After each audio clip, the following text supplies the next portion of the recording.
And here he is, live from GCX, the Hunter Master Rager himself.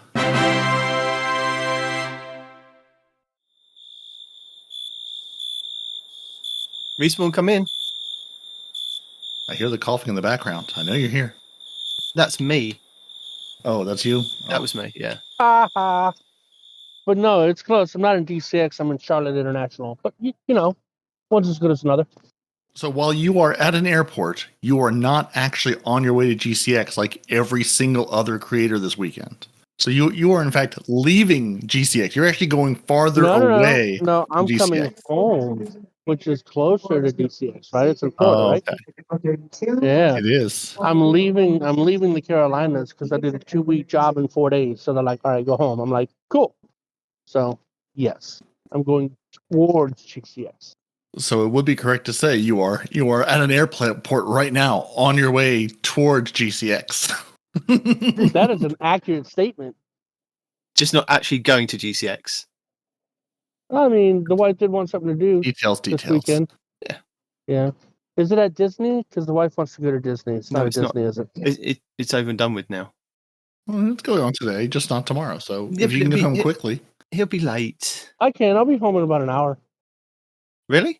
Yeah. Well, once I get on the flight, it's 34 minutes to get on the flight, and then an hour from then. So you won't be home in an hour then? Yeah, flying from where he is now to where he needs to go. It basically, the plane goes up, plane goes down. There's no actual flying. It's just sort of an up and down. They just put it into a big trebuchet and just throw it, and then you're there. By the time we reach, max or what they call cruising altitude, we're already coming back down again. The plane is never level. It's either going up or down. Never level. Look, the world's flat, so it's always level, mate. Mm-hmm. Just don't fly off the edge. Welcome to Two Titans and a Hunter, a Destiny 2 podcast. Dedicated in bringing you all the latest information, news, and opinions. This is the best show for new and veteran Guardians alike, where we share tips, tricks, and tools to help you succeed and enjoy playing even more. So with all that said, let me hand you over to your hosts, the Triumph Hunting Titan Night Demon, the pink-panted pansy Paroti, and your Hunter Master Rager, Mr. No One Respawns in Real Life! Hello and welcome to the show this week. I am your host, the Night Demon, joined by not one, not two, but 3 Guardians of the Destiny variety. Now I know what you're thinking. I know what you're thinking here. Night Demon, you can't have a fire team of 4 Guardians. That simply isn't cricket. Well, I'm here to tell you it is possible, as we have formed the most elite Gambit fire team to ever exist. We have the Warlock Extraordinaire, Paroti, your Hunter Master Rager, Mr. No One Respawns in Real Life, and, back by popular demand, although now come to think about it, it was one message and it could have been him sending me a message to get him back on the show under a different name. But hey-ho, we're here now, so back by some kind of demand. Welcome back to our Welsh Australian Sevs. Hey. Yes. What's up, my friend? Or as Respawn says, it could have been him sending the message. Well, I sent one of them. Did you? Yeah. No, look. I want to go with the fact that I have fans. No, you do. I think you do have fans, to be honest. They commented on one of our videos and said you've got to get Sevs back. I was like, okay, then I'll send him a message and ask him. And he was like, "Yep, I'm up for now. We could do it now." I was like, "No, not now. When we record a podcast, you can come back." Yeah. Just stay there for the rest of the week. Yeah. You also have to keep in mind his so-called fans. It's really late for him right now in Australia. By the time we ended the podcast last time, it was 4 a.m. for you or some nonsense? It was 2 o'clock in the morning. He dipped 2 o'clock in the morning. Yeah. It was 2 o'clock in the morning. It's 12:30 now. Yeah. So for all you guys that want him on here, just keep in mind he's given effort to be here. So you should definitely go to his channels and his stuff and subscribe to him and buy his ghosts and send me one of them. So I suppose we better start talking about some Destiny, as there's Destiny news to talk about this week. And 23 minutes till I get on the plane. And 23 minutes until Respawn gets on the plane. So we've had a little bit of a blog post this week. It's that's been quite exciting for the community. It's called the State of the Game August 2023. And exciting isn't the word. well, no, I mean it's caused some dialogue. Controversy? No, dialogue. Anger? All of those words, yes. It's Mhm. caused everything that there possibly could be. I don't really know how to handle this. It's quite a long one. There's over 6,000 words. There's also pictures and things. So before you get started, Yes.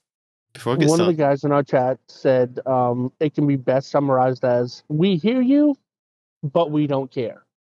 Would that be accurate? See that No. that has really rubbed me the No? wrong way. Okay. This whole Bungie doesn't care thing, that is absolutely incorrect. It is not that Bungie Okay. does not care. Like I mean, we hear you, but we're going to do this thing over here. We hear you, but we have a theme plan anyway. That's the thing. I'm really, really tired of the whole Bungie doesn't care. Bungie doesn't care. Discourse has been going on. Bungie does care. Yes. Bungie cares very much. They have spent 9 years going on 10 making this game. Caring is not the problem. It's not that they just go, oh, we don't care anymore. We don't care about you guys. Have resources moved? Sure. Is money moving around? Absolutely. Are they putting people in places in pursuit of things maybe we don't want? Yeah, maybe. Caring is not the problem. I'm just so tired of people going, oh, they don't care anymore. They don't care, guys. They just don't care about us. Yes, they do. So quit it. Everyone on the internet. Parody when he starts doing voices. He never does voices. So he starts to do voices. You him off, dude. That's an accomplishment.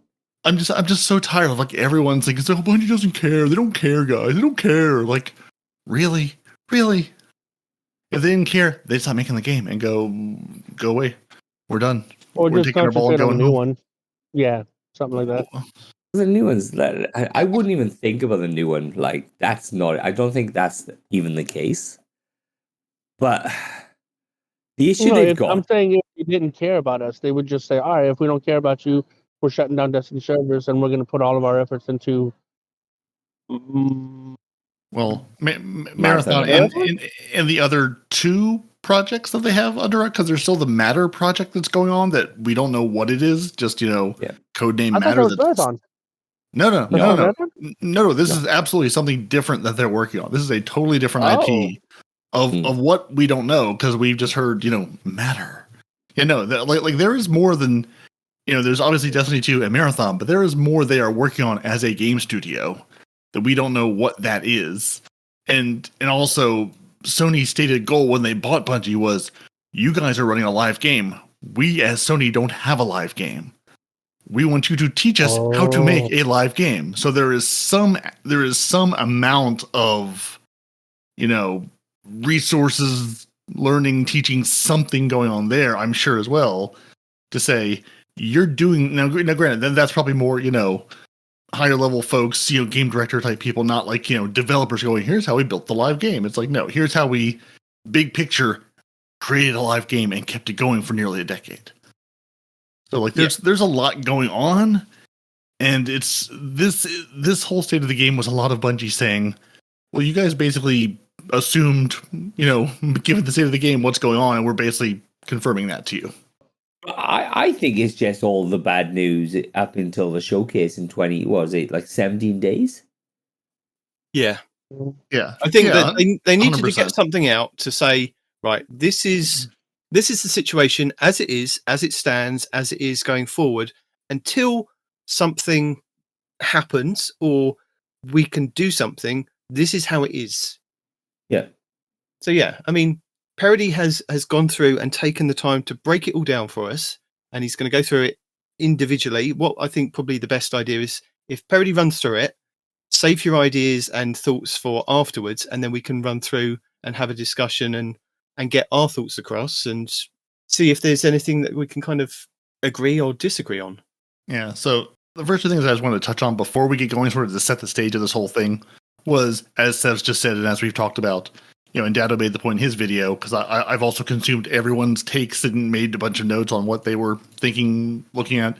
The first thing is, there's a big reveal in under 3 weeks. They're not going to spoil anything. They're not going to announce everything here. I think they probably said a dozen times in this, wait for the showcase, and we're going to have X, Y, and Z. Wait for the showcase, wait for the showcase. the showcase is coming. The showcase is done. The showcase is ready to show us.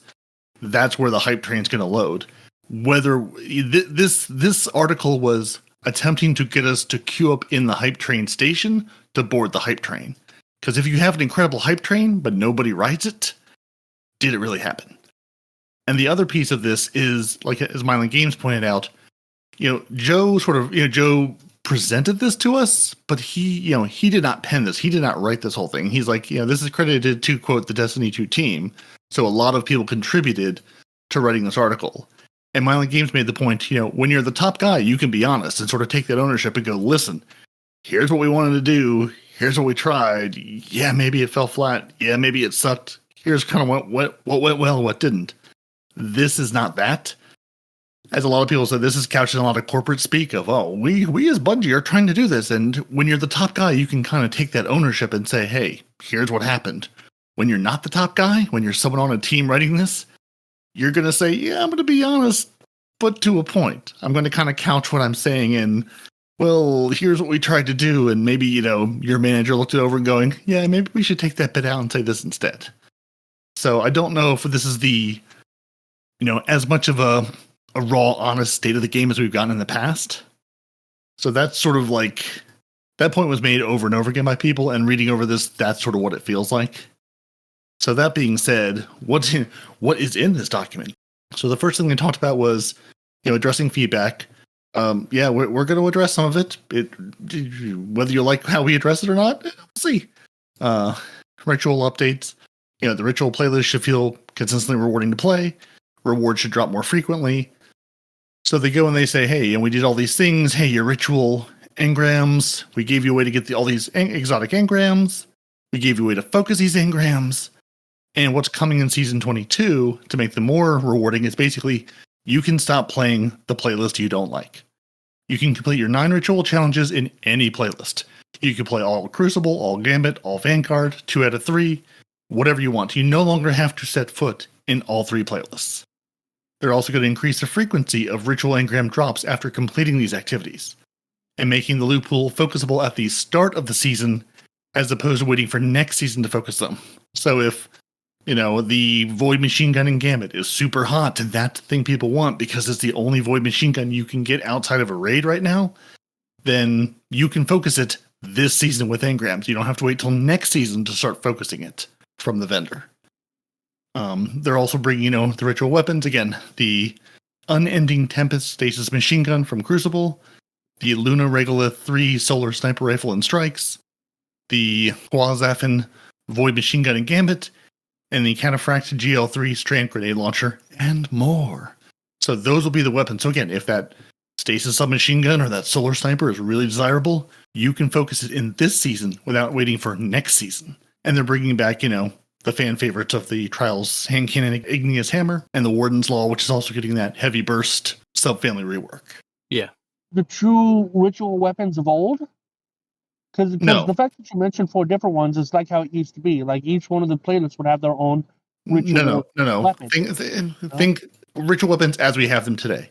Like in PvP, Randy's throwing knife. That's the weapon that's dropping from PvP right now. The Unending Tempest Stasis Submachine Gun, that'll be the new thing that you get 50,000 of next season. Not ritual weapon. Don't think ritual weapon of like. Don't think ritual weapon of like the peak, the pinnacle of the thing. Just what new weapon are they loading into this loot pool? Damn, I got my hoops. All right. I do like the fact that they've stopped sort of like people who do PvP. They don't have to ever go into strikes. We won't talk about Gambit just yet.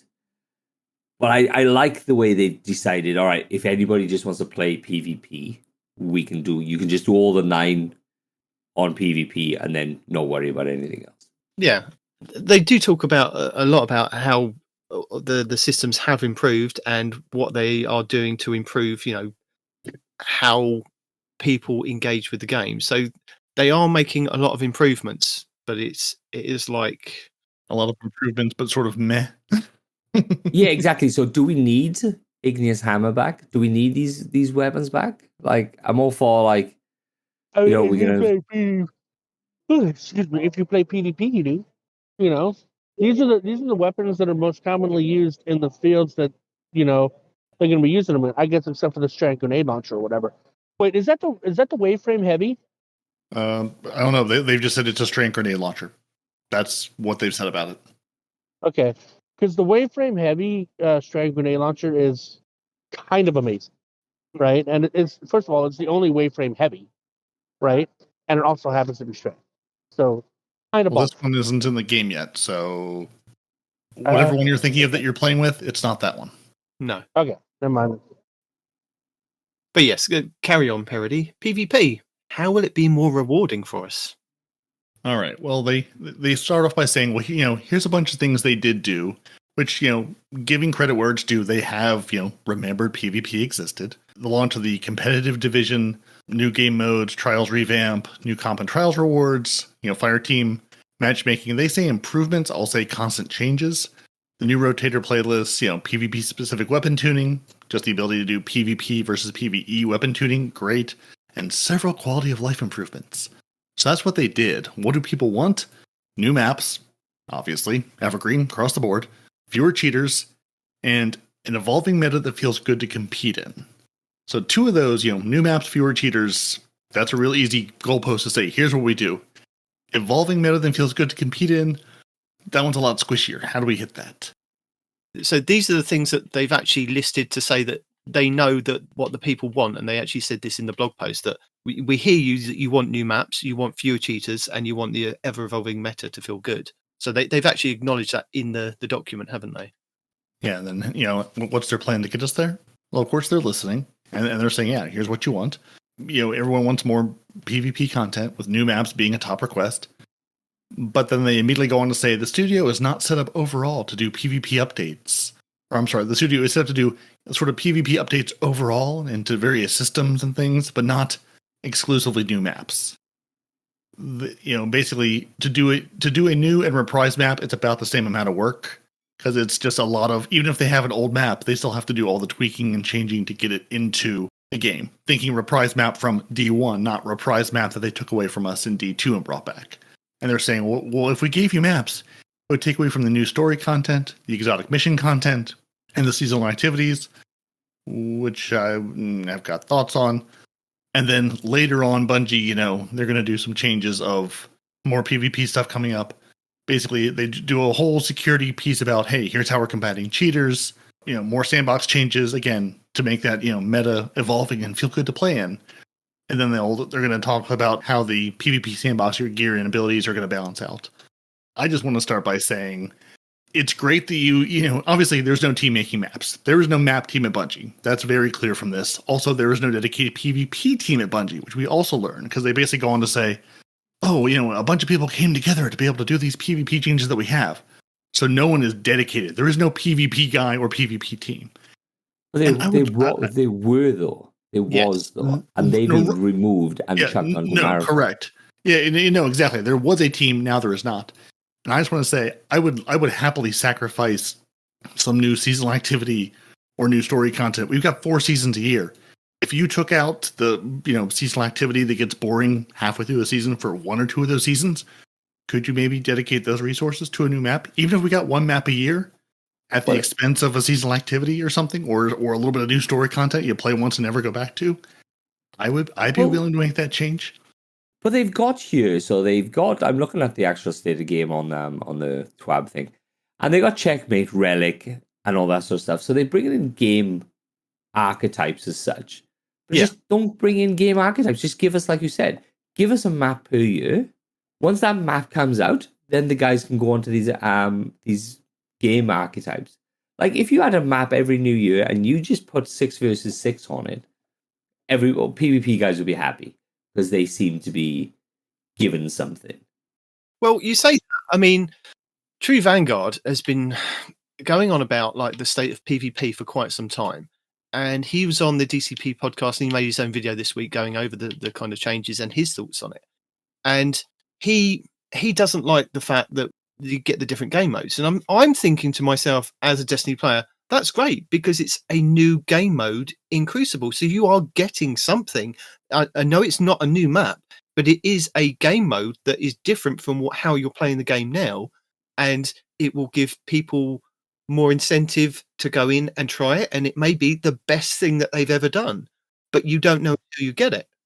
But think of it now. So how many game modes we got? We got Checkmate here. We got Relic there. We have Showdown, Eruption. We've got Fortress, Mayhem, Momentum Fortress. Control, Trials, Team Scorched. Control, Scorched, Rift. Yeah, there's loads, which is a very good variety, I guess. But people don't want that; they just want the bog standard and more maps. You got half a gambit too, so there's that. But what I'm trying to get at is they throw in all these game modes at us. We don't need these game modes. Let's reduce these game modes from 10 to 5 and get a map out every year. And then people will be happy. I'm not like, if you throw a map at PvP guys every year, they will be ecstatic.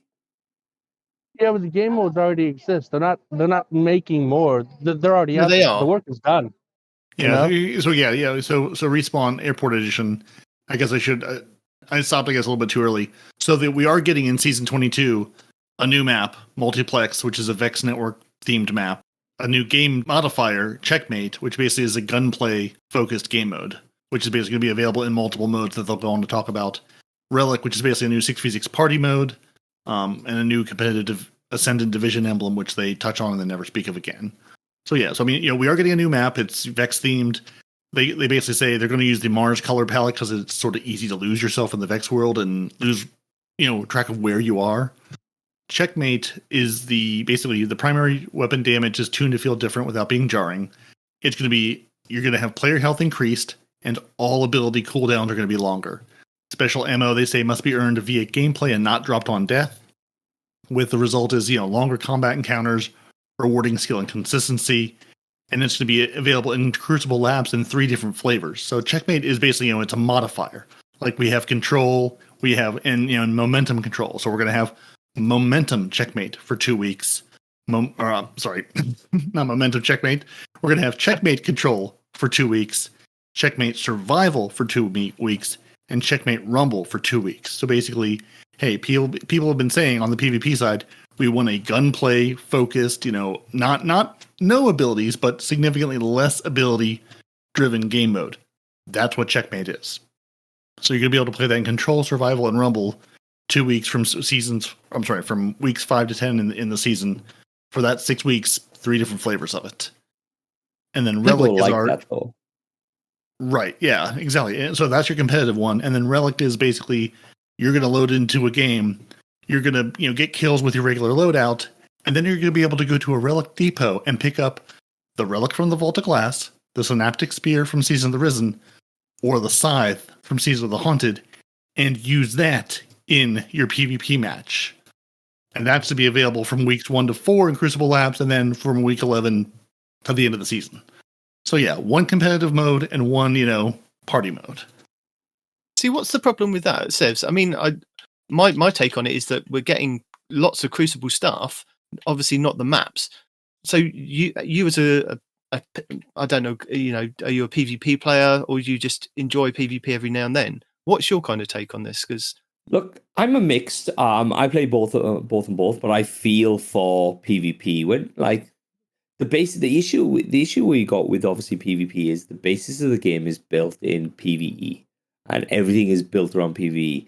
What I would like, and I think that before I go off on a tangent and start swearing and stuff, I think that Checkmate is going to be a great gunplay type of thing because there's been a long time where it is only supers. People roll in, they build into their characters so they got their supers so quick. And then you're just basically farming just beating the absolute living daylights of everybody. But what I'd like to see, PvP-wise, is instead of every season being PvE-orientated, is maybe 1 a year, is when a new something drops, like a map drops or however, make that season PvP. And start pushing people into these different things. Make it Gambit, make it whatever. So have 2 seasons of PvE, 1 season of PvP, and 1 season of Gambit, and try and bring more people into these different game modes. See, I I think you're right, and a lot of people have said that, and some people have said no, they don't want just a PvP or Gambit centric. They tried it with the Gambit and it didn't work, so we don't really want that again. But I agree with you. I think it should be. But the problem that Bungie have got is what they're saying in this state of the game is that they're not built for doing that anymore. The game itself cannot do that because of the way that it's set up, and I think it goes back to the point of being free to play. Because when you look at the way that Destiny 1 was set up, that wasn't free to play.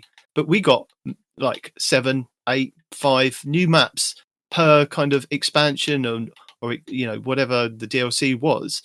And I think we went over it a couple of weeks ago. We had like about 30 odd maps in the end, all varying in different sizes and the way that people played them. But half of those maps haven't been ported over to Destiny 2. And Bungie have kind of said it themselves, is it takes time, money, and resources that they don't have anymore because, and I think it as I said, it goes back to the fact that Destiny is not a free game anymore. Oh, sorry, Destiny's a free game, so they won't make anything that is free to play that they cannot charge for. So, but if that's the problem, is that they need to charge these things so that they can justify putting somebody on or putting a team on it to make money, because that's the only reason that they're focusing more on the PvE side of it, because that's where they make the money. That's where they make the money on the dungeon keys or the season expansions or the passes each month. They don't make their money on giving us a free Crucible map, because Crucible is free to play for everybody. Apart from Trials of Osiris, you do need the updated season to actually access it. But then, that comes with pluses and minuses. Iron Banner is free to play. The rest of Crucible is free to play. So that's their issue, is that they can't justify giving time and effort to a specific team anymore, like they used to in Destiny 1, which is this is what we want as players. But the free to play element is the thing that's kind of messing it up. Sorry, I understand that, but so let's go back to the exotic secret mission, Whisper of the Worm. So the Whisper of the Worm, you could buy an ornament or something like I can't remember the whole thought on it, and that will pay for the next exotic mission, next secret mission. Why can't they do something like that? They go, hey, if you purchase this in Eververse, this money will then get funneled back into a map that we can put money towards. Or something like that. Something like that to funnel money into something. And it'll give somebody an incentive, not going, oh, you have to go and buy some armor. Where's it go? We don't know where it goes. We know that if you buy this set of armor, the taken armor, whatever it was, that taken armor, you buy that armor, that will go into this mission. And then whatever the next one, that goes into this mission. And then whatever that goes into this map. Why can't they do something like that? Because that's a whole other set of logistics that they have to work out. But I've been saying this for years, right? All these PvP players want is like new maps, right? Give them the ability to make their own, right? Yeah. Introduce custom maps, and all Bungie has to do for that is you don't even have to make a map. All you have to do is create an empty space, possibly some kind of generic landscape, like maybe you have a Vex empty space, maybe you have a Mars empty space, maybe you have a Cabal empty space, whatever. You have a themed empty space, and then you just give people like pieces to build their own maps, right? And to compensate for that, whenever you go into PvP, you get to have a choice. Do you want to do Bungie maps, or do you want to do custom maps? And if you do custom maps, everybody can introduce their own maps. And now I know what some people are thinking. Well, now Bungie's got to buy servers to house all these maps. No. Your custom maps will be stored locally on your machine, and if your map is picked, you host that map for that game, right? So the whole RAM and space issue would be resolved right there. Just start making the map stored locally, right? And then allowing PvP players to build their own maps on a whim and use their own maps would solve the whole, oh, we want new maps. How about just new components to a map? How about, bigger walls or smaller walls or, maybe see-through structures. I mean, you could just introduce new shapes and new items for them to build their own maps, and maybe even allow them to bring in vehicles in some custom modes. And even then, there you go. Add custom modes on top of the custom maps, right? Oh no, I totally get you with that, Respawn, and I agree. I think if Bungie allowed the community to get involved a lot more with map creation, I think that would open up the possibility of Bungie then being able to use those maps and customize those maps. Give people the credit. This was a community-made map. Bungie might not be able to pay the person or people that made these maps, but your map would then be in game, and we would be able to use it. And then that would solve the issue of Bungie then having to kind of dedicate resources to it, where you would get a dedicated fan that would actually create that for them. Well, that's what they Or did in instead Halo, of isn't that, it? there's other games where you could do community maps, right? The devs or even the community can vote on maps, on private maps that they like the most. And every season there'll be 5 to 10 top voted maps that you can play per season. Next season, the votes change. You get different community maps that are hosted or whatever, right? No, I agree with you. Yeah. If you put it out to the community, I mean, I've said this to Parody. If you build it, they will come. People, if they dedicated time and resources to PvP, you would find people will come and play PvP. You mean if you let them build it? Yeah, no. But if you let Bungie build it, we will come as players and play it. The same with Gambit, and we'll get onto that later. If you put time and effort and resources into making that mode the best mode that you can, rather than stripping it back, and then just going, you know what? If you actually put time and effort into it, people will play it. And we did play it a hell of a lot when it first came out. But anyway, getting back to PvP. Like, the only issue you got, so you couldn't. So if you build a map on your PC and you host that map, then it's down to like internet connections and stuff like that. So, but how did they do it in the sandbox in Halo? Because they did exactly the same thing in Halo. They were allowed to build their own maps. They got voted on, and then in some cases, I think even some of them got brought into the game permanently. Yeah, there was in their Forge. Yeah.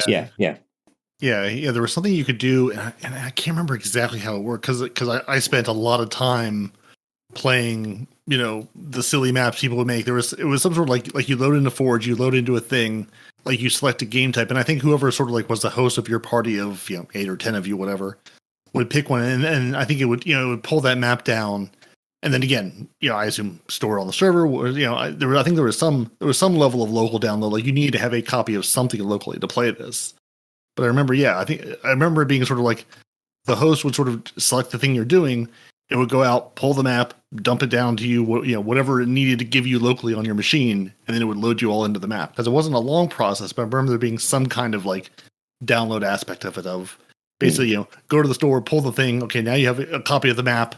Now you're all set. Now you can go play this thing. Because I feel like I remember playing some things, and it was like, oh, we can't play that map because for some reason it's not down. It's broken. It doesn't work. It's not downloading. We can't actually launch it. But for them, for the issue you got is for Bungie to turn around and go, "Oh, we're not set up for this sort of PvP stuff."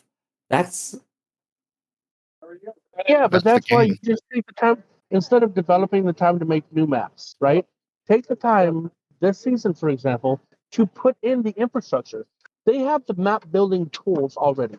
All they need to do is make those tools available in game for the community, and let the community handle it themselves. Infinite new maps, and Bungie never has to hear, "We want new maps again." You know what I'm saying? They'll still hear that, but yeah, they'll hear it, but that's like, still a huge amount of work to build that in. That's still a massive undertaking to add this to the game. Moment, okay? Granted, but it's going to have a massive payoff too. Invest in the beginning, big payoff at the end. But for them to turn around and goes, "Oh, we're not kitted out for this. We're not kitted out for these maps and all that sort of stuff, or make PvP," it's absolute trash because Crucible is written into the law. You can't turn and go, "Well, we're not kitted out for this now," because they've written it into the law. And to be honest, if Destiny wants to stay with Destiny, it has to have a PvP side to the game. Yeah, there is no other feeling, is there? This No. wouldn't be the first time they've changed lore based on their feelings. There's a particular weapon that everybody Respawn, knows no, how I that, feel that about. that never happened. I don't know what you're talking about. They definitely didn't change the hard light lore. No. I don't know what you're Yeah. referring to. So lore isn't even absolute anymore because they have a history of changing lore because they feel like it. No, but I mean, I agree with Sevs. There's no other better feeling than getting a gun in like a raid and then taking that gun and just absolutely decimating somebody in PvP. That is always the way that it's been. You know, you take the weapons that you get from all the other different places, you use them in PvP, and they feel amazing, or they feel trash, whatever. But it's that excitement of getting those weapons and taking those into a PvP activity and using them that is part of Destiny. It's always been. And the same with now Gambit. You get those weapons, you take them into the Gambit, and you can absolutely decimate with if you're invading, or you decimate the enemies with how you've learned to play in strikes and nightfalls and things.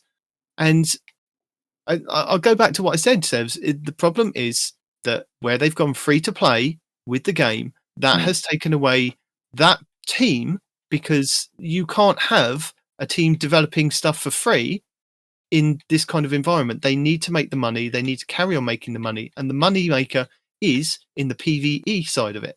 So strikes and nightfalls and story and dungeons and raids, the things that they can sell you a pack on, is the thing that they're going to make the money on, which is why they've had to then divvy up the teams to go, right, we do need to address Crucible. So you, and you, this month you're going to be doing this part of like Crucible, or you're creating a map, or you're doing this.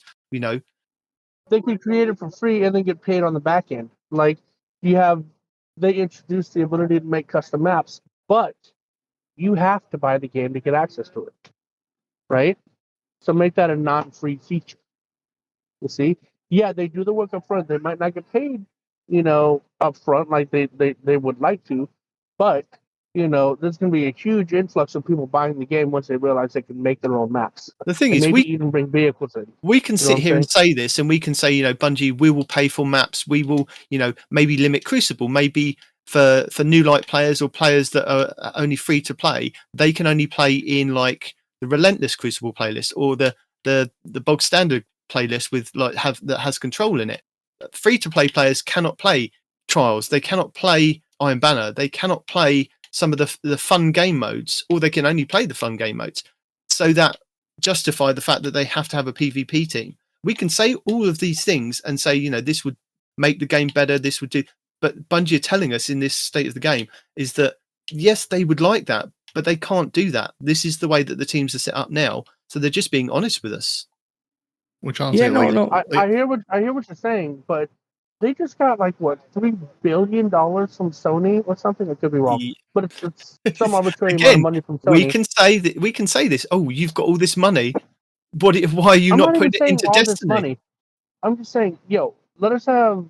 So the final shape is already done, right? Nobody's working on the final shape. So no, it's not done, and they are probably still working on it. Okay, well, dedicate whatever spare man you have to doing what I suggested earlier. You know what I'm saying? I know I'm talking on my ass and whatnot, but I'm telling you, if they just took some time up front and they did this, if they had done this a long time ago, we wouldn't even be having this discussion. And I guarantee the community would be huge. But I mean, just stop saying why you can't and come up with a reason so you can, and your game will be better off for so many reasons. It would be kind of hilarious / depressing if Matter was like a massive PvP revamp coming for Destiny after the final shape. Look, God. So the issue you've got though after final shape is you can't, like, I don't want to go into this stuff, but like you can't have the same stuff after final shape. You can't have seasonal, all right, you pick this ball up, you throw it into there, or you pick this ball up, you put it into there, or you kill this, you go from here. Something has to change in final shape. It has to. Otherwise, as soon as final shape is done, this is Bungie we're talking about here. The only thing that's going to change is Cade's going to teach you how to do something new. There's a change. Cade is going to be dirty, and he is just going to be basically a vendor inside the Traveler. if Cade came by and led, like if they revamped a new light experience with Cade, how incredible would that be? If Cade took you under his arm and said, "Hey, buddy, I would we're going to legitimately teach you how to guardian," like that would both be an incredible use of bringing that character back and fixed a long-standing problem with this game of how in the world you onboard new players. But that's what the whole and Beyond Light was, in theory, was a revamp on the new players' perspective. That's why the raid was so easy. That's why when you go into when you drop into Neomuna, you go back up by Osiris, and there's the elements there. Then you can go into there and it'll explain all the elements are. That's the whole point of the Beyond Light, and that's why I think that's why the raid and everything else was quite easy in it. Then we need to getting go people. beyond. Pardon? We need to go beyond Light because the new player experience is still not. What's trash? It's absolutely trash. Yeah. And I totally agree with you. That was the you. idea, but we're not there yet, Bungie. And look who your guide is for New Light. I mean, would you rather what's his face with the what is his name? Ken? The New Light leader or the New Light guy, the one that teaches Shawhan. Shawhan, thank you. Would you rather him teaching you what to do or Cade? Come on. Look, I think they should have left Cade dead. Cade deserves to be left dead. All right, you know what? Sorry to say this, Sevs is no longer allowed to come to the channel. Look, look at that. He's breaking up. He's breaking up. Oh, goodness. Think about this now. Like, Cade's death was one of the best deaths in the whole game. It was absolutely fantastic. It had everything. It had the awesome part where he flew through the Prison of Elders. He had the end fighting. It introduced the new blade, the blade shooty thingy, whatever these, and stuff like that. And then he died. And then he gave us like, oh, we're gonna go into this. We have to sort this thing out. Now they bring him back. It's kind of dirty in his death. They bring him back. He's like, oh yeah, I'm just a vendor now, or something. The issue is it'll be something ridiculous like that where you go, oh well, he's just comic relief as a vendor now. And I wouldn't even say he's that. He's just going to be a guy while we're in the traps. You know, I'm telling you, we're going to go inside the traps, and while we're trying to navigate something that is the traveler, Cade's going to be there to teach us how to do that. And yeah, he might be a vendor for the traveler, but he's not back, right? He's not coming back from the dead. He's still very much dead, right? You don't know this. You don't have any insight into this. Sure. Whatever. He's not coming back. He's just going to be, while we're inside the traveler. Watch. He's going to be an Elsie Bray. He's going to be an Elsie Bray where she just sits on Europa saying random stuff. And that's my issue with it. That's my issue with them coming back and reusing a character that they knew had comic relief. They knew that they had a draw for some of the older players, and they are basically pulling on this strand to get people in for Final Shape because they've shown a picture of Cade 7 or 6 or whatever he is now. I think he's still Cade. Normal Cade. Yeah, you only go up a number once you've been reloaded into your extra frames. And Cade already said in a previous diary he'll never go past 6. So it's Cade 6. Because he chooses. So we had a discussion about this on the podcast the other day. He's actually reset. By all accounts, he's reset a lot more than 6. But if you listen, it's like somebody's off forever 21. Oh, I'm almost 21. Mm-hmm. But if you have, but it's the issue with. So has everybody done the Veil Containment quest? No, but you can tell us anyway. We can put spoilers here. Come on, guys. Oh, I did the first week. I haven't had time. Give me a podcast. I don't want to go to a room and stand there and listen to an audio clip. Give it to me some other way. Right. So the Veil Containment is this weird thing where we're trying to find out what the Veil is. And so a bunch of exos were brought onto I'm gonna destroy this, but I'm gonna do as fast as ending because we can move on to the next part then.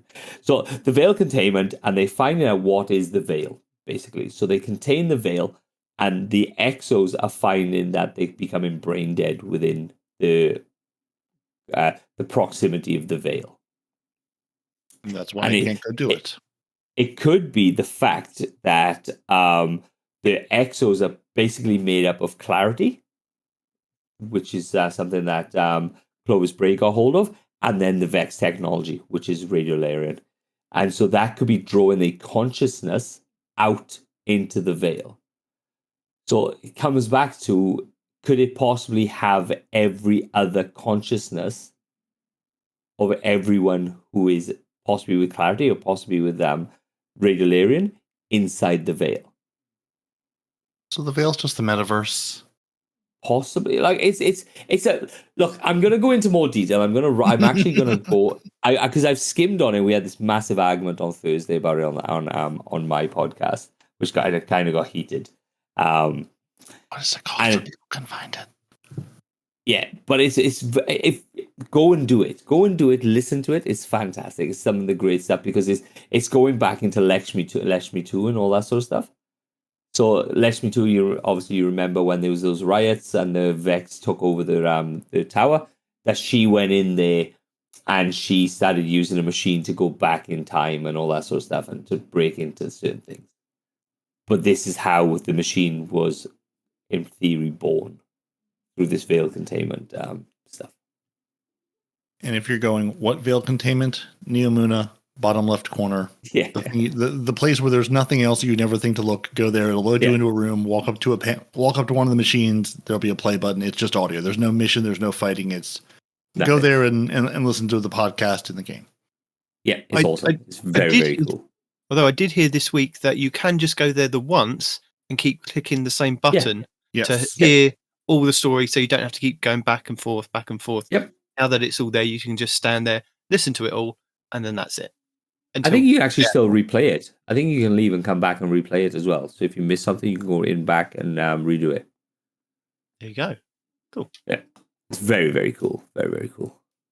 All right. Sorry for derailing. No, that's fine. Parody. The show is nothing but a derail. Where are we, Parody? Save us. The other thing is just the evergreen, season 22, they're going to make skill-based matchmaking changes to control an Iron Banner. Again, just like every single season, we're going to try to improve matchmaking for the very low end, the very high end of skill, the people playing in low population and, low times when no one else is on. We're trying to make their, situation better. They're adding the loose fire team matchmaking to Crucible rotators, including labs. Basically, they want to get rid of that freelance node everywhere in the game. There was an issue with lobby balancing, misallocating high skill players. So that could explain some of the, why is there the super trials god on this team that shouldn't with the other trials gods and not over here with us? Okay, good times. And they call it that the Mercurial Overreach Adaptive Frame Arc Sniper Rifle will remain as a competitive reward through Season 22. So if you don't have it yet, it'll still be available. In Season 23, just for Night Demon, we're getting a new Iron Banner mode. Ooh. Don't know what, that's all they say. The reprise map of the Citadel is coming back, the Dreaming City location. And we're going to have a new comp reward, the Hake Aggressive Frame Strand Pulse Rifle. Do we know why that was taken out? The Dreaming City one. I think when they took things out, they said sort of a blanket, some of these don't play well or there's bugs, so we're going to take them out and revamp them and work on them and bring them back. So, all right, so there is a reason. Did they? Roughly. Yeah. That's what they sort of said at the time. Now, again, I don't know if that's the reason for Citadel, but they sort of said, again, these were built for 4v4. These were built when they don't play well in the current game situation, blah, blah, blah. We're going to, they said, we're going to take them out, revamp them, and bring them back to you. Did they do any of that? Don't know. Did they just take it out and go, oh yeah, we should bring this one back to them because it's here and mostly ready to go? Who knows? So if we look back at it over the last year, we've had quite a lot of changes. I mean, they do detail it and, pat on the back for them. We have had a couple of reprise maps and we've got a new one coming, haven't we?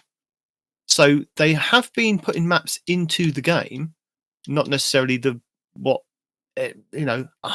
of putting like 2 or 3 maps in the game every couple of seasons, but they are still putting maps into the game. They are adding game modes, they're adding variations, they're working on giving us different Iron Banner modes, which is quite nice because it also, I mean, if you think about it, that's another mode that we can play plus the 2 that they're adding, or the variants of, what is it they call them, the new mode and modifiers. modifiers. Yeah.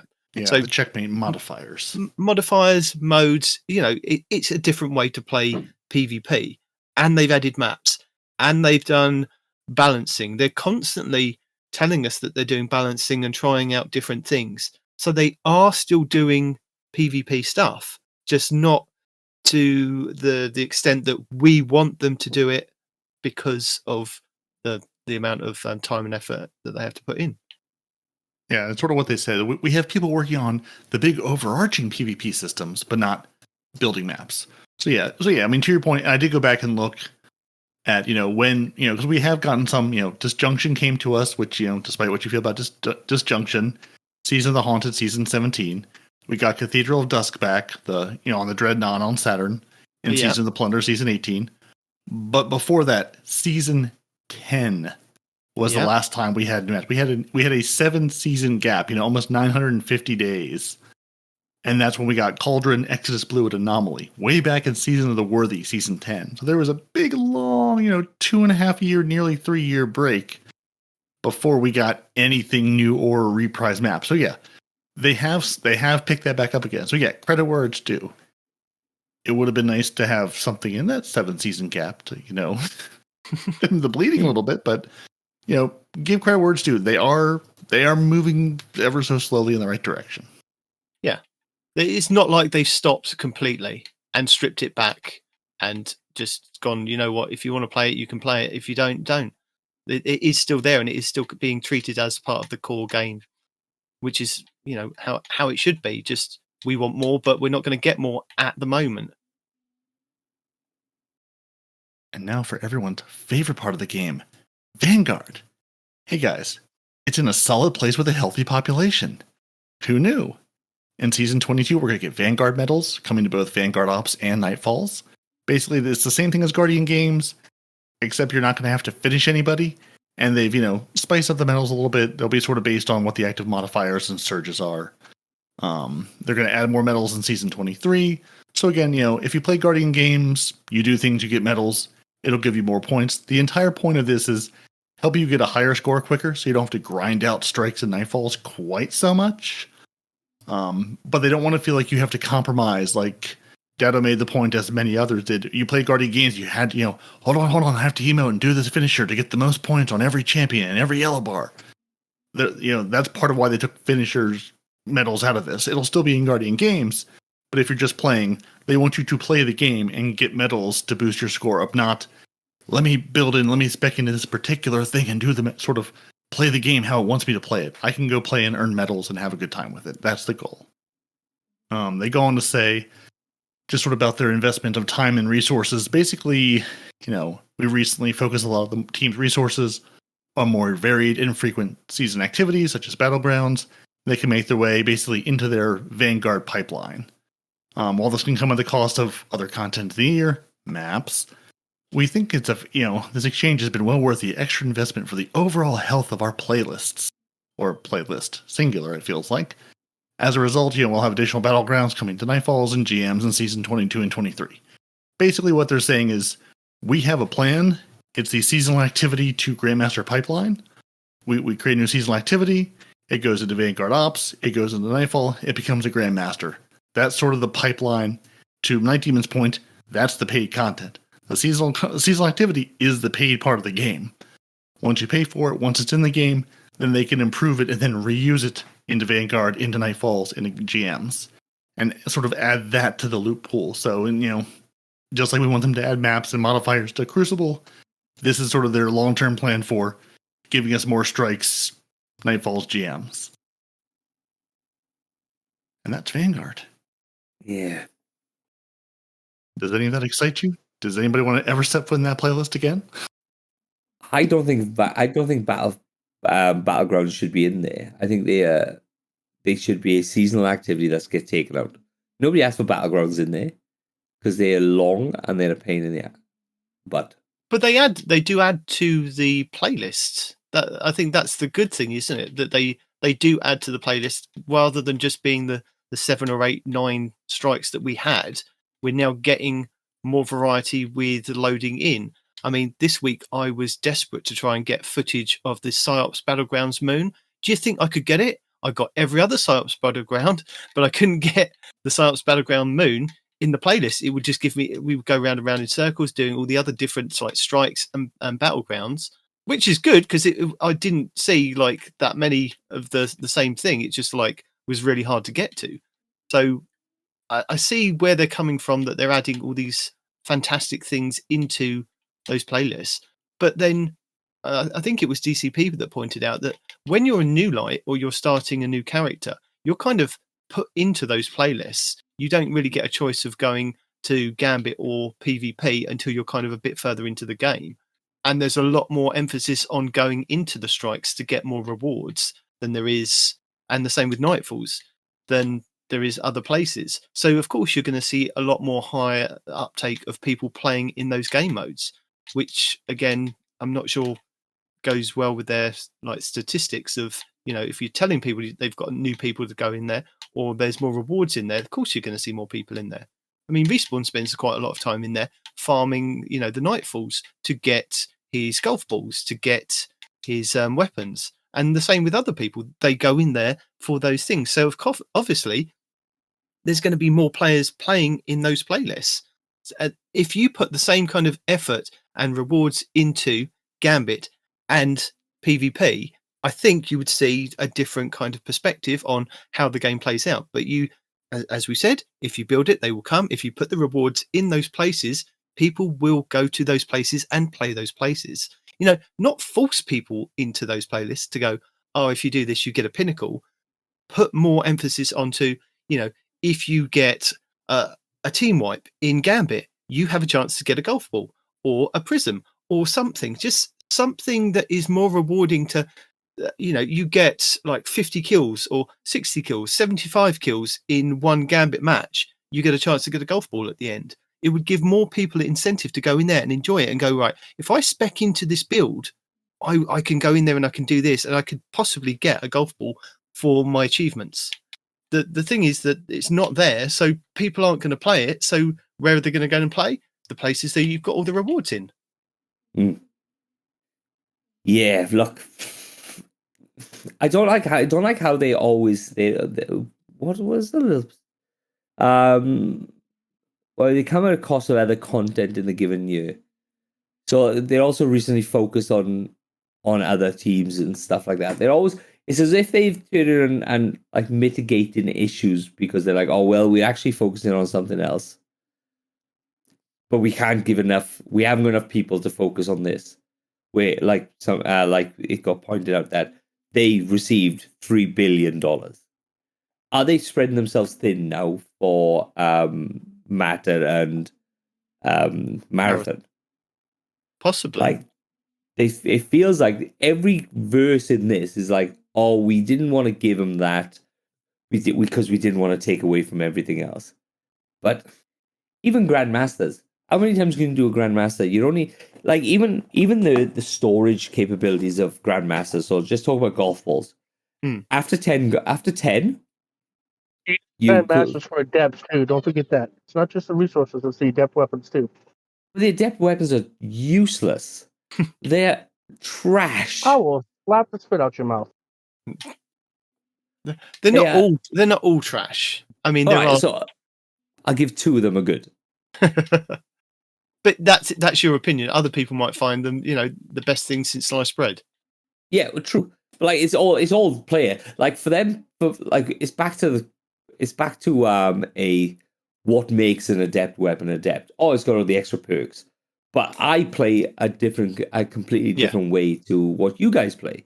Like, and I'd rather something that reduces my stability or increases my stability, and it doesn't come on it. So you're like, well, I don't need to go in there now because none of my weapons that I require in there. Mod, brother. Oh, come on. Mods. But like even golf balls, you can only hold 10 golf balls, and then you're done. You're like, oh, okay, cool. Let's just take what they've actually you can said. only hold 10 now. All that's increasing by the time all this stuff happens. You're going to hold more golf balls. You're going to hold more prisms. You're going to hold 100 prisms. You're going to hold, 30 golf balls? All that's going up. So, even more of a reason to do Grandmaster. But let's just take what they've told us in the state of the game now. So, State of the Game, they've already told us that, not even in State of the Game, last week we discussed it about the Warden's Law hand cannon. That hand cannon the people aren't going to be going into the Grandmasters to get adept versions of that, to go and take that into another Grandmaster or a dungeon or into a raid. They're going and farming that for whatever roles they're going to be to take it into PvP. So you see where we're going with this, Bungie, is that, you put the rewards in the place for people to go and get, to then they want to go and take them into the game mode that they want to play. Put it in the game mode that they want to play, and you'll see people in that game mode. Why does the Warden's Law have to only be in strikes? Well, it's tied to the Wardens. The Warden of Nothing strike, isn't it? Yeah, but I bet it's not going to be next season. Maybe not. But like the other one as well, like the adept weapon as a gun with certain perks is not that bad of a gun, but it's not great because it's a double. That's the one that's the double shot hand cannon, isn't it? Yeah, and they've created a new version of it for next season. We'll see. I'm not going to hold my breath. But you know what I mean? It's like, yeah. Like what I always think, so back to like what you just said, if you build it, it will come. So just like the triumphs, that thing above your head, it'll say, oh, this person's done this triumph, and he gets a red banner above his head, type of thing. I can't remember what gilding this thing. Yeah, your title. Yeah, there's gilding on the title. What I dislike is the fact that they go, oh, you will have the title that you gilded, just say PvP, flawless, or whatever it is. And then every time you gild it, you'll get a little number on the side. And I'm like, surely there's a better way that you can show off how many times you've gilded it. So now they're bringing in, if you go and do not the new dungeon, the old dungeon, you could get a cowboy hat on. It drop, you could put the cowboy hat onto anything you want. Or an ornament, even. And if you do the 30th anniversary, the horse thing, you could get after you get to certain levels, you can get the tiger thing. So why, instead of having this issue where we want to farm just to get something, to get this gun, what if they bring ornaments in that if you farm, guild, or do something so well, strikes, gambit, PvP, then you get an ornament that you can place on your character to show from a distance what you've been doing. Could be wings, it could be horns, it could be a crown, it could be boots, it could be something that you can place on your character that gives them the bling effect. And then people go, "Ooh, I want that." And then that pushes them into the playlist. Yeah, a little bit like we had in Destiny 1, where you had the exotic class items from the different vendors, from the factions. If they made it an exotic class item that displayed whatever it is that you were doing, and then did different things on how, maybe if it was just a standard, like, say you're an Iron Lord, and it glowed gold. But then if you gilded it, it gave you something different on there that kind of showed, oh yeah, by the way. And then say for like on the Titans, you had different kind of like kill marks for how many times that you've kind of killed somebody. On the Warlocks, on their bond, maybe like a star above each thing every time you gild it until it goes round into a circle. You've got enough stars in the circle, and then it just becomes something else, and it shows off. Hunters, cloak, you can put anything on the cloak, but something. So that we're going back to the Destiny 1 thing, where you could wear your exotic class item and an exotic armor piece as well. So I think that would work. Yeah, and it'd be something that people will strive to play in these classes. Like, I understand the external goes, well, if you want to do everything on one PvP mode, that's great. Go for it. Go for gold. If you hit the top of pinnacle of PvP, you will get we'll say for the PvP, you get a crown. Awesome. You get a nice little crown on top of your head.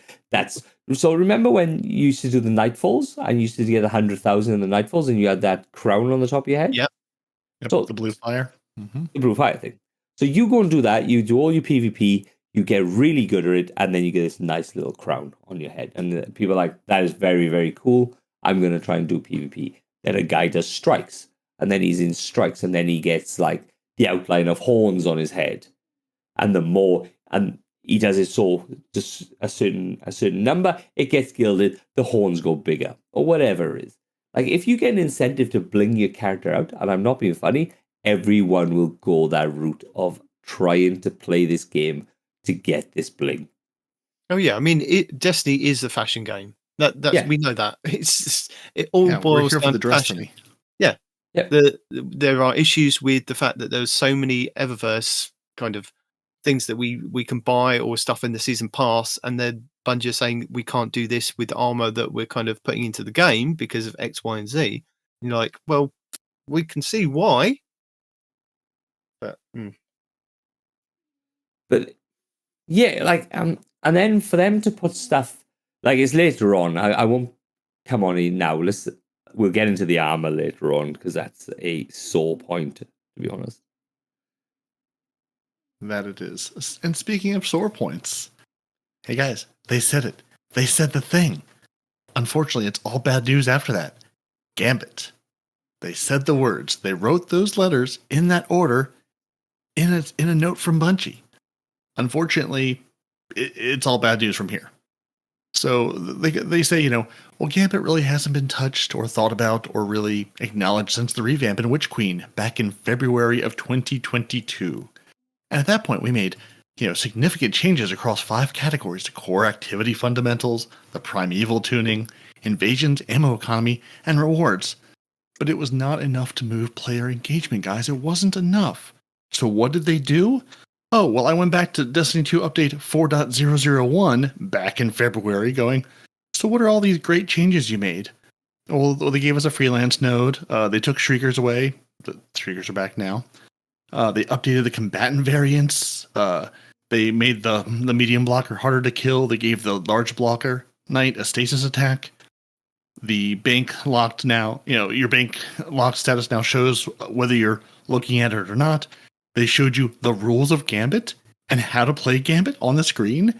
And they gave you Gambit specific loading screen hits. Man, aren't you guys excited? Isn't this really going to move the engagement? No. Combatants are no longer going to drop ammo bricks. They're going to give you a box with both heavy and special ammo in it once you clear a side, every side. So free ammo for everybody. Now when a player dies, they'll drop half their motes versus taking them all to their grave. Players can be revived a little bit quicker. So it gives you 2 extra seconds to go get that res versus just they die and then they're respawned and you go, well, I was going to res you, but now I can't. More respawn points. One of the moat phase invasions have been removed, so now it triggers at 40 and 80, which is it still that way? I don't know. I don't pay attention enough to do that. Your opponent nameplates are now hidden when the invader zones in and you can't see who has what moats. And they made a bunch of changes to the primeval of how much health they have, how hard they are to kill. The malfeasance quest will just drop on completions now. And then they did some fixes. So basically, that's like saying we gave you quality of life updates and tweaked the meta a little bit, but that didn't really move player engagement, which honestly sounds a lot like what they've been saying about PvP. We did a bare minimum and you guys didn't come back. We don't understand why this didn't bring you all rushing back into Gambit. So what's their plan for Gambit? Nothing. Gambit is now entirely optional. There are no plans to dedicate resources to it. They're also going to reduce the Gambit-specific challenges in Season 22. They're adding Fireteam matchmaking, so they're going to take the freelance node away, which, that's what they're doing across the board, so that's not surprising. But don't worry. They're going to keep an eye on reception and player engagement after these additions take place. And we hope you'll visit Old Drifter next season to get your hands on the new Void machine gun. Oh boy! And then sometime in the year of the final shape. So they're going to task 2 guys at some point to say, bring the Cathedral of Scars map back to Gambit that we took away from Gambit for reasons, and then stick some Shadow Legion and Lucid Hive in there. That's it. That's all that's happening. So it's entirely optional. There's no reason to play it. They're taking away any weekly challenges to go in there, and you don't even need to go in for Pinnacles. So they're basically saying, we're going to give you nothing, but we're going to see how it goes. So Gambit is dead. Which, Gambit's been dead, so I'm not surprised by it. But it's just... I'm disappointed, Bungie. I'm disappointed. Yeah. They do say that they don't have any plans to dedicate more resources to significantly transform Gambit. but they have got the few updates before the final shape and in the final shape. So it's not dead, but it is. Yes, it is. It's not dead. It is kind of. It's a mode that they've gone. You know what? We don't want to put time, effort, and money and resources into something that we feel that people aren't going to go into. But for the people that are there, here's some stuff that we've done. But we said it last week, and I know we say it every couple of weeks, that if you put something in the game mode, people will go in and play that game mode. Like, if it is the only place, like, out of the 3 places that you can go and get a pinnacle for the season, people will go in there and play it for the pinnacle. They may get hooked and go, you know what? If I stay in here and play it, maybe it'll give me a golf ball if I do X, Y, and Z. A bit like I said just now in the strikes. Don't just put it in the strikes. Put it in Gambit. Put it in some places that people might want to go and play and go, you know, if I slay out in this, I'm going to do well and I'm going to get something for it. The point was made by a couple other creators. There is a new Void machine gun this upcoming season. The only ones in the game right now are raid rewards. The retrofit escapade is from a past season. So if you do want a Void machine gun, it will be the only non-raid place to get one. Is that enough reason for people to go into it? I mean, the loot is what it's going to be. If there's a item in there worth focusing and worth looting, people might touch it. Beyond that, there's no reason to go into it. I mean, So sorry. Go on, mate. Go on. I was going to say to Perry, how do you feel, Perry, as you are kind of our Gambit main player and you enjoy going in there and you guild it every season and you really enjoy playing your Gambit? How has this hit you as a Gambit player? This hits me as more of the same. Like, honestly, what you're basically saying is we don't care about it. We have no plans to care about it, and we're not going to care about it, which I'm kind of almost okay with because it feels like it's in a decent spot right now. So, and I think Cammy Cake made the same point. It's like their best move on Gambit, if you're not going to invest into it, is just leave it be. Don't play with it. Don't tweak it. Don't mess with it every season a little bit. Just set it and forget it. Leave it up. Honestly, the changes about, hey, you can now go earn all your rewards in one place. My first thought was, I can go to Gambit and earn all my rewards. I don't have to run strikes. If I never have to run a strike again, medals or not, I will be a happy boy. I do not want to run strikes. Like, I feel about the strike playlist how people feel about the Gambit playlist. If I never have to set foot into it again in my entire life, I will be happy. I mean, I'm still going to play it. I'm still going to enjoy it. But it's just, with all of the things they've taken out of it, it would have been nice to at least say, you know, and again, maybe there's something coming in the showcase, but again, I have zero faith of that since they literally said this game mode is now entirely optional. So we are not going to do anything for an entirely optional game mode. I would love it if they just said, "Hey, we're gonna bring back the armor sets in final shape." You know, again, they just said in the year of the final shape. They didn't even say what season. You know, we're getting new enemy types and the return map. Just say, "Hey, we're working," or "Hey, we're working on bringing back the armor sets." Just, you know, anything, but nothing.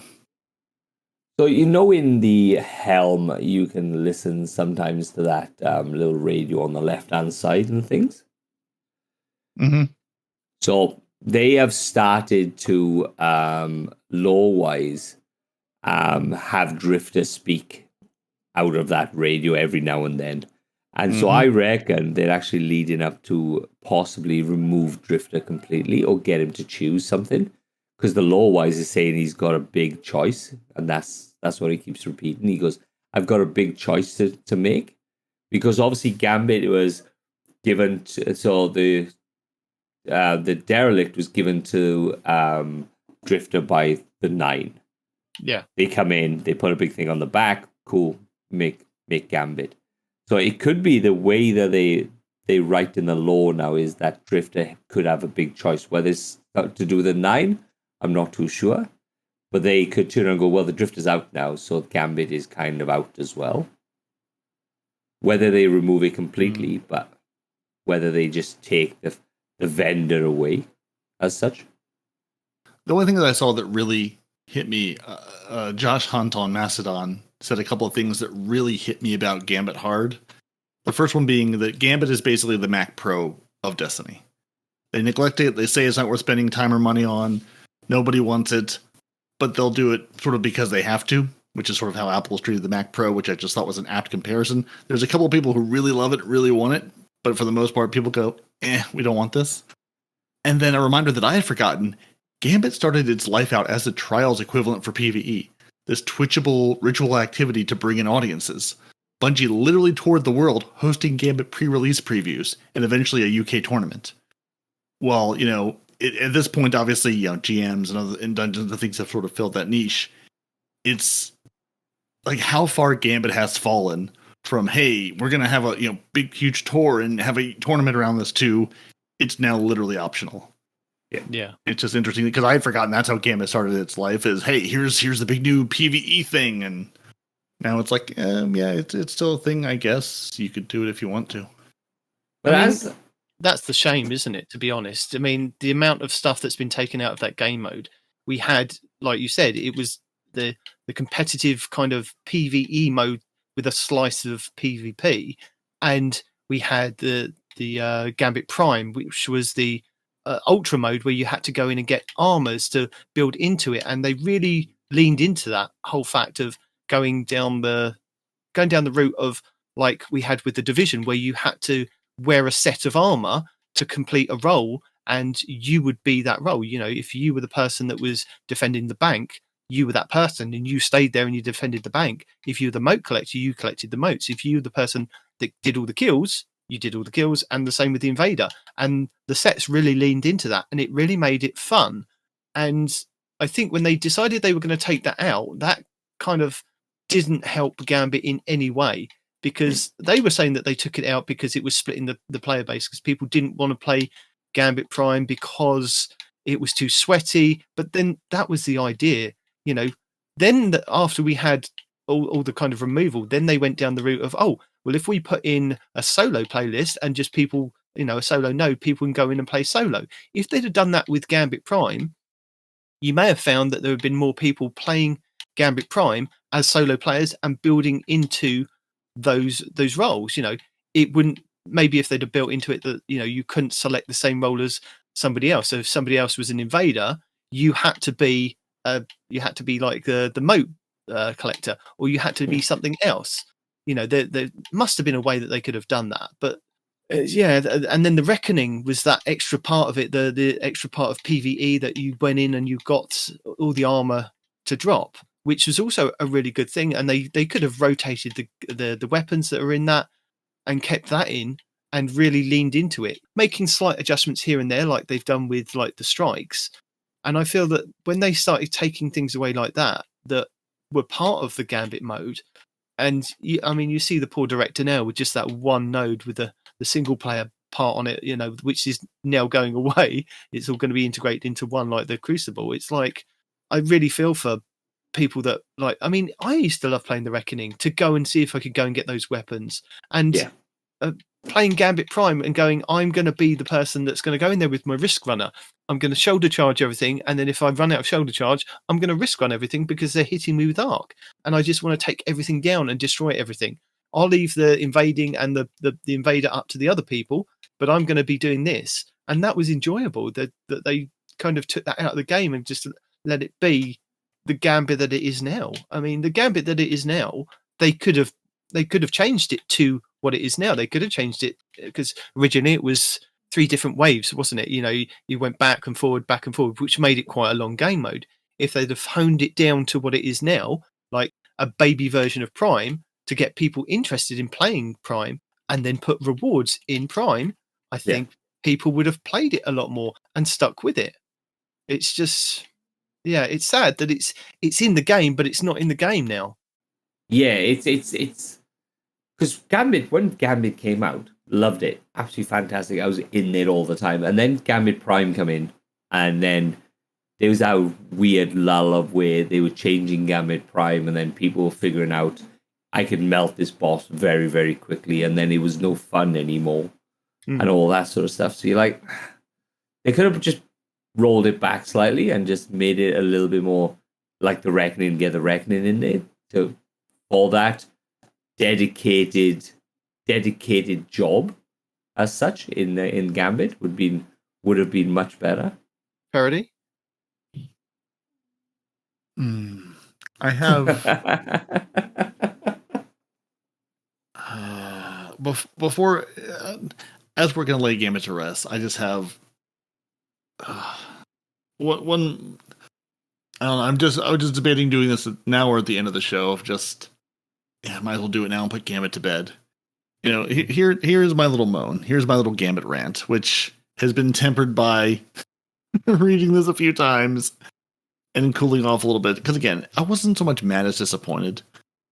But here's my version of the Respawn rant. Okay. So we have Gambit, and they're saying, we have a chicken and egg problem of, nobody plays because we're not investing, and we're not investing because nobody plays.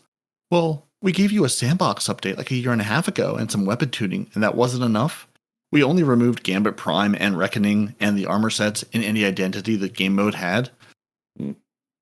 But, we just took away the sense of purpose, anything to build an identity around, and a reason to play it. And, you could choose a role, and it would be clear to your teammates, given your armor choices, what role that was. It would give you something to go for. It would give you goals to achieve. It would give you a progression path to work toward and a reason to go in. For all the moaning from the PvP community, which is justified, the Gambit community was gutted and left for dead years ago. For every PvP issue, the same could be said for Gambit 10 times over. Of course, you're not moving the needle. We'll keep an eye on the reception and player engagement after these additions take place, and we hope you'll visit the old Gambit or the old Drifter next season to get your hands on the new Void machine gun. Maybe you will, maybe you won't. What additions? Calling the core ritual playlist entirely optional? Again, removing Prime and Reckoning, leaving on life support, but we gave you new heavy ammo boxes, and you wondering why no one plays it. You stripped the game's identity. You took away any reason someone would latch onto it or step foot into it. The future of this game seems to be the seasonal playlist to GM pipeline, at the expense of everything else. Maps, modes, Gambit as a whole. It feels like Vanguard is the pride and joy, and that's where all the money and time is going. And I could not be more bored with that. Dungeons are fun, but they take time and people to run. Raids, doubly so. Yeah. Vanguard is boring.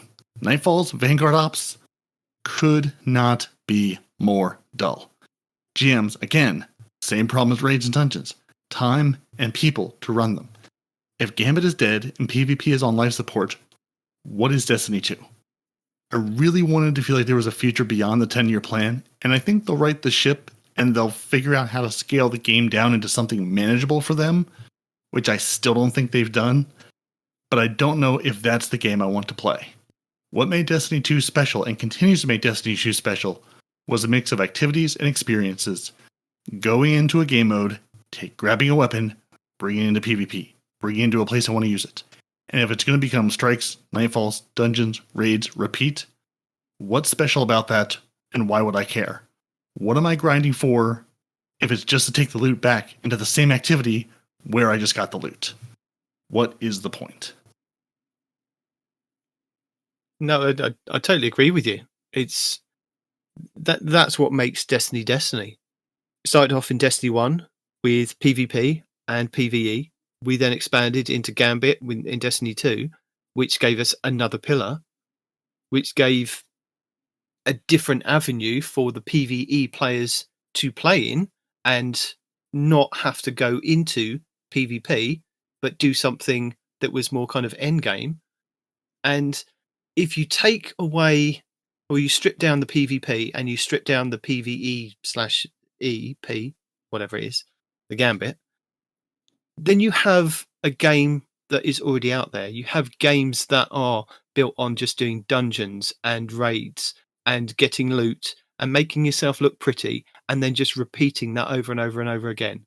That isn't the game that we all signed on for, and that's the problem.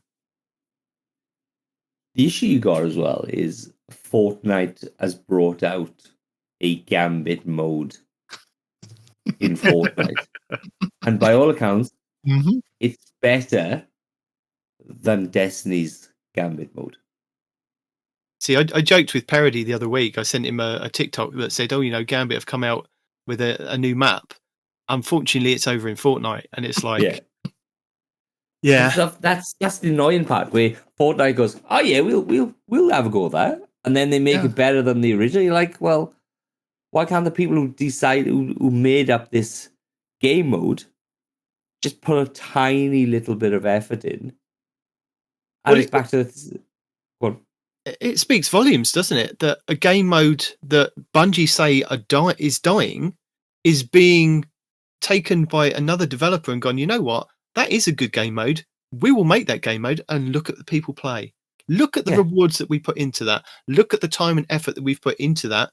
And if you build it, they will come, and they have gone. They've gone and played it, and they're enjoying it. It's, and I don't see that it's going to stop. It may be one of the things that they kind of do seasonally, but it's something that they've shown Bungie. Hey, look, this Gambit mode that you've done is good, and you can make it better. And Bungie had just turned around and gone, you know what? We haven't got the time or resources because because we don't have the people to support it. We're not built to do this. They've only got 5 people working for them? No, but on Gambit, nobody. They're all those people are doing other things. They're all part of different teams. What do they do? What do they do in there? Come on. The problem is that you've had over time, and it's a bit like the Pixar situation that Disney have got. That Pixar on its own was fantastic. They churned out these fantastic films. They had the backing of Disney all those times. But as soon as Disney acquired Pixar and started taking those talents and putting them on, say, like Frozen, on Moana and things, that diluted what the Pixar teams were. And then you've got cancelled Pixar films. You've got Pixar films that aren't doing so well in the box office. You've got a different, it's still called Pixar, but it's doing differently than what you initially signed on to be part of. Where it's the same with Bungie. Bungie started off as this amazing studio that built Halo. They then went on to do Destiny, then Destiny 2. And then over time, with different acquisitions and different people moving on, because there was a big influx and outflux of people moving on only a couple of years ago that we saw, and then they were hiring new people, and then they've got new games in development. So it's a mixture of new people coming in, old people going off to do different things. Them spreading, well, I think they're spreading themselves a little bit thin by taking off all the good PvP team to go to Marathon. I mean, admittedly, we don't know that some of those teams could be coming back and working on Destiny. That's how it could be. They could be, right, we've done this over here, we're now free, we can come back and work over here for a little bit and then go back over there. But that's how it is. It's just, it's not the same teams that were originally set up to do Destiny 2, and it's a multi-factor of different things that have gone on with the company that have had this impact on it, which is why the studio has then gone down the route of, right, this is the way that we are set up. We're going to tell people this is the way that we are set up. We're not saying, they're not saying Gambit is dead, but it looks to us and other YouTubers and content creators that they're going, well, we can't put time and effort and resources into this because we are structurally set up to do this over here. If people engage in it, we really want you to engage in it. If you engage in it, we can try and move, and say, look, to the higher ups, look, people are engaging with this. We really need to do something over here. The same with PvP. You can scream all you want about PvP maps and say that I want a PvP map. I want a PvP map. But the problem is, because it is free to play, they can't justify saying, right, we're going to take 5 people off of this and pay the 100 grand to just do this. It doesn't make good business sense, basically. So with the structure of the studio, this is how they're doing it at the moment. If we really want to show Bungie, yes, we want Gambit, then as a community, as a whole, we should go, we're going to play Gambit for the whole of next season. We're going to show you, Bungie, we really want you to improve this game mode. So you know what? For the next whole season, next 3 months, all you're going to find is PvP and Gambit. That's all we're going to do. Never mind your new raid or your reprise raid that you've got coming back. Yeah, we'll get to that when we want to get to that. But we want you to invest and go down the route of doing stuff in these game modes. The only thing that can change Bungie is the community and how we engage with it. If we keep playing the strikes, the raids, and the dungeons, they'll only invest into those. If we don't play the game modes. And yeah, I mean, admittedly, they're very like stale, or they're kind of very limited with what they're doing. But if we don't playing those, they're not going to say to the higher ups, right, people want to have engagement in this. Yeah, exactly. All right, guys, I'm going to have to call you. It's 2:00 in the morning and I have to pull out. I do apologize. I have to go to bed. I'm really No, sorry. that's absolutely fair. Fine. Is there anything else that you want to say before you go on any of the topics? Look, armor set rewards, everything going into Eververse is absolute not the right way. Microtransactions in a game like this is, I find, not a healthy way of doing things. Like, do we need any more microtransactions? Do we need, or like, because you're not using the armor sets, because one, they look like absolute dirt, but we're just gonna put it into Eververse now. So you have to pay for it. If you want them, you have to pay for it. And I find that's not a healthy way at all. No. Like Baldur's Agreed. Gates just come out now, and they've just basically said there is not going to be any microtransactions at all. And that's a game that's got brought out and is supposed to be taking everything by storm by all accounts. If you take out Eververse, then where do Bungie make their money? Well, true. Like at the end of the day, it's a company at the end of the day, and we always have to go back to the fact that it's a company. But what I would want is earn armor pieces. Like you can go down the route of, oh, I'm just going to buy it, or I'm going to earn these armor pieces. Yeah. You know, something to give us to earn. Like if everything's all tied in Eververse, if all the cool stuff is tied in Eververse, then people get disheartened because everything's tied in Eververse. Why are we playing everything else when all the good stuff is tied in Eververse? I think they go about that the wrong way, and you can earn literally like 90% of the stuff that is in Eververse.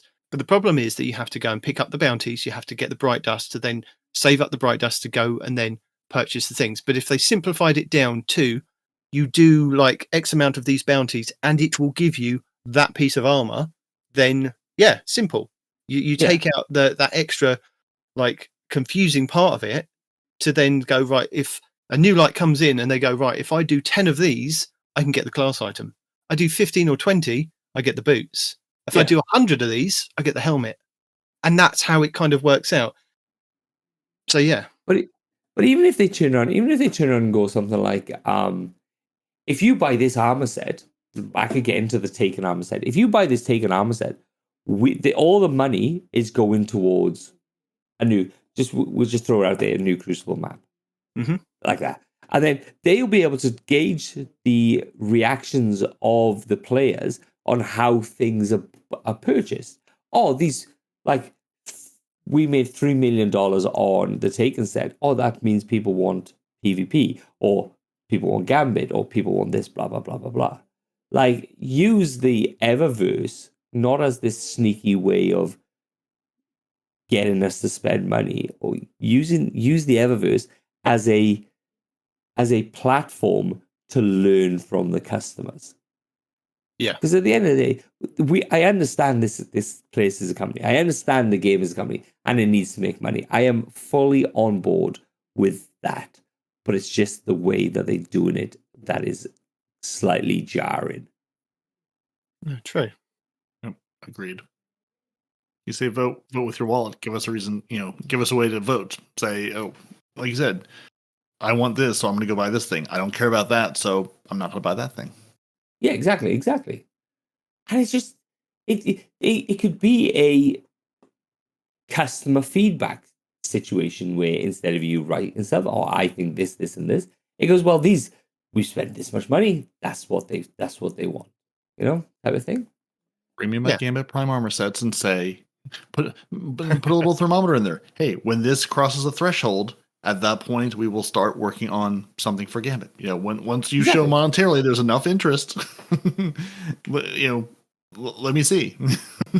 Exactly. How many of these do I need to buy to get the thing I want?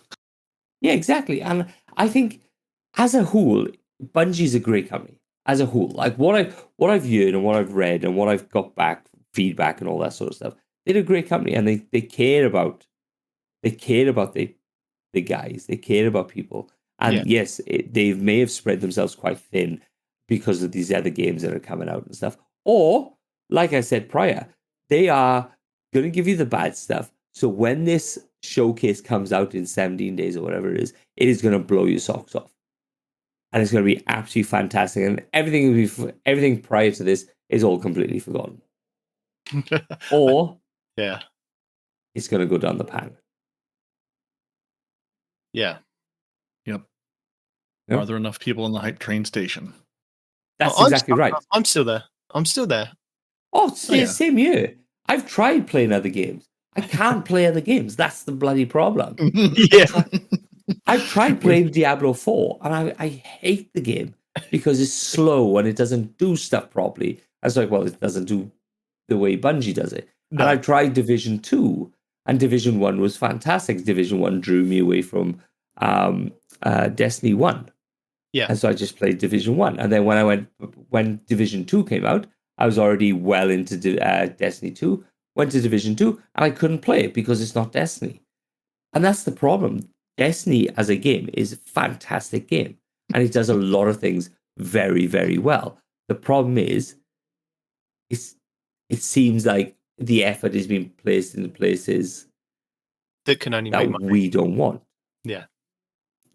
All right, you beautiful people. I'm going to bed. I love you. Thank you, Sev. And where can people find you if they need you? TikTok? You can find me on Season of the Redacted Podcast on TikTok. You can find me Season of the Redacted Podcast on Spotify. The Relaxed Guardians on Spotify also. And we go live sometimes. So we go live on Thursdays at 8 p.m. Australian Standard Time, Eastern Standard Time. And then every fortnight, which is the D&D section of it. Cool. Thank you very much. Yeah. All right. Go to Sevs Podcast, hit the button. It'll tell you when they go live. Good night, you beautiful people. Night. Night. Good night. And now, just like a good Gambit Fire team, we're down to 2.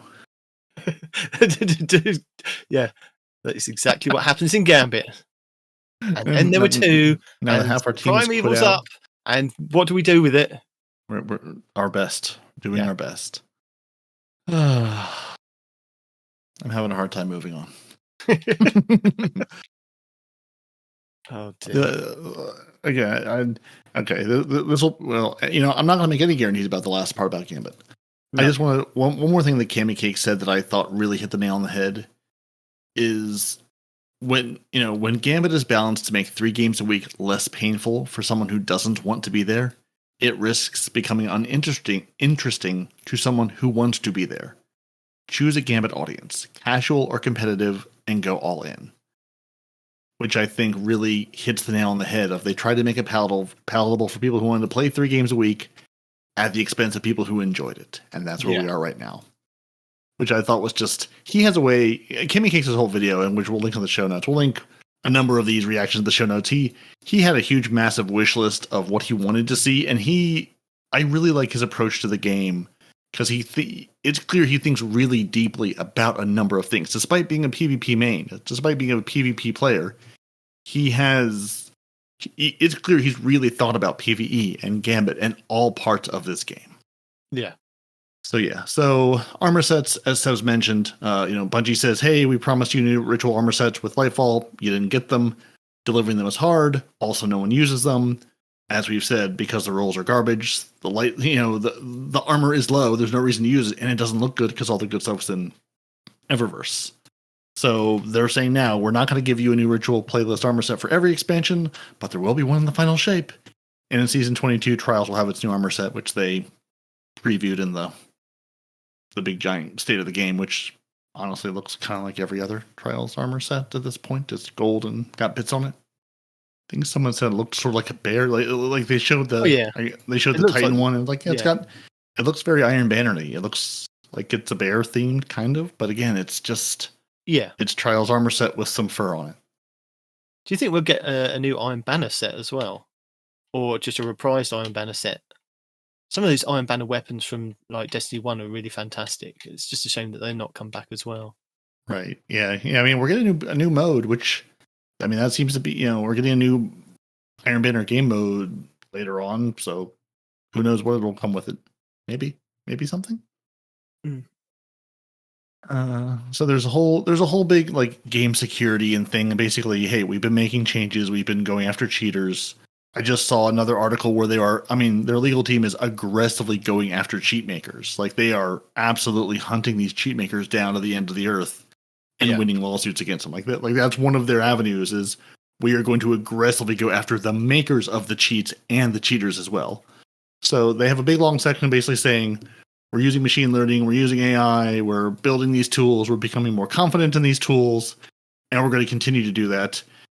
They do have they link this abuse of external accessibility tools policy, and actually not that like policy, like that policy itself is fine, but the page that links to is actually pretty informative about things, sort of what you can do, what you can't do. But I think it was Cammy Cakes or someone said like they still don't make it clear like can I use macros? Like they need to really clearly put somewhere, here's what you can do, here's what you can't do. Like there's some of that. And obviously they're not going to say every last little thing of what's allowed and what's not allowed. But like, can I do this and will it ban me? And they did address like, the recent ban wave that went out of, and the point they basically make is don't do account recoveries. If your fingers aren't on the keyboard or controller, whether I let Night Demon recover my account and play, if he gets up to no good, I'm getting banned. If I buy an account recovery to go flawless in trials and they do something shady, I'm getting banned. Do not let someone else play with your account. Now again, Bungie, it'd be nice to say, like our buddy Andy down in good old Australia land, can he play the account of someone else in his family if they don't share a house? Or is that a violation? Like, is that technically an account recovery? What's the difference between that and, hey, my brother comes over to play at my house. My grandfather comes over to play at my house. My dad comes over to play at my house. What's the difference, between an account recovery and I play on my character somewhere else? It would be nice to have that, written down somewhere. Give us an answer on that. Yeah. Just like they go on stability updates. Hey, we're building better systems so we can better track updates and issues so we can respond faster, fix things faster. They go on about the chaos testing, improving stability of 50 plus surfaces across the game, including all these things. Basically said, with Lightfall, the 7.2.0 update, their focus was detecting and fixing stability issues. The 7.3.0 update, which we're going to get at Season 23's launch, is about proactive prevention of stability issues.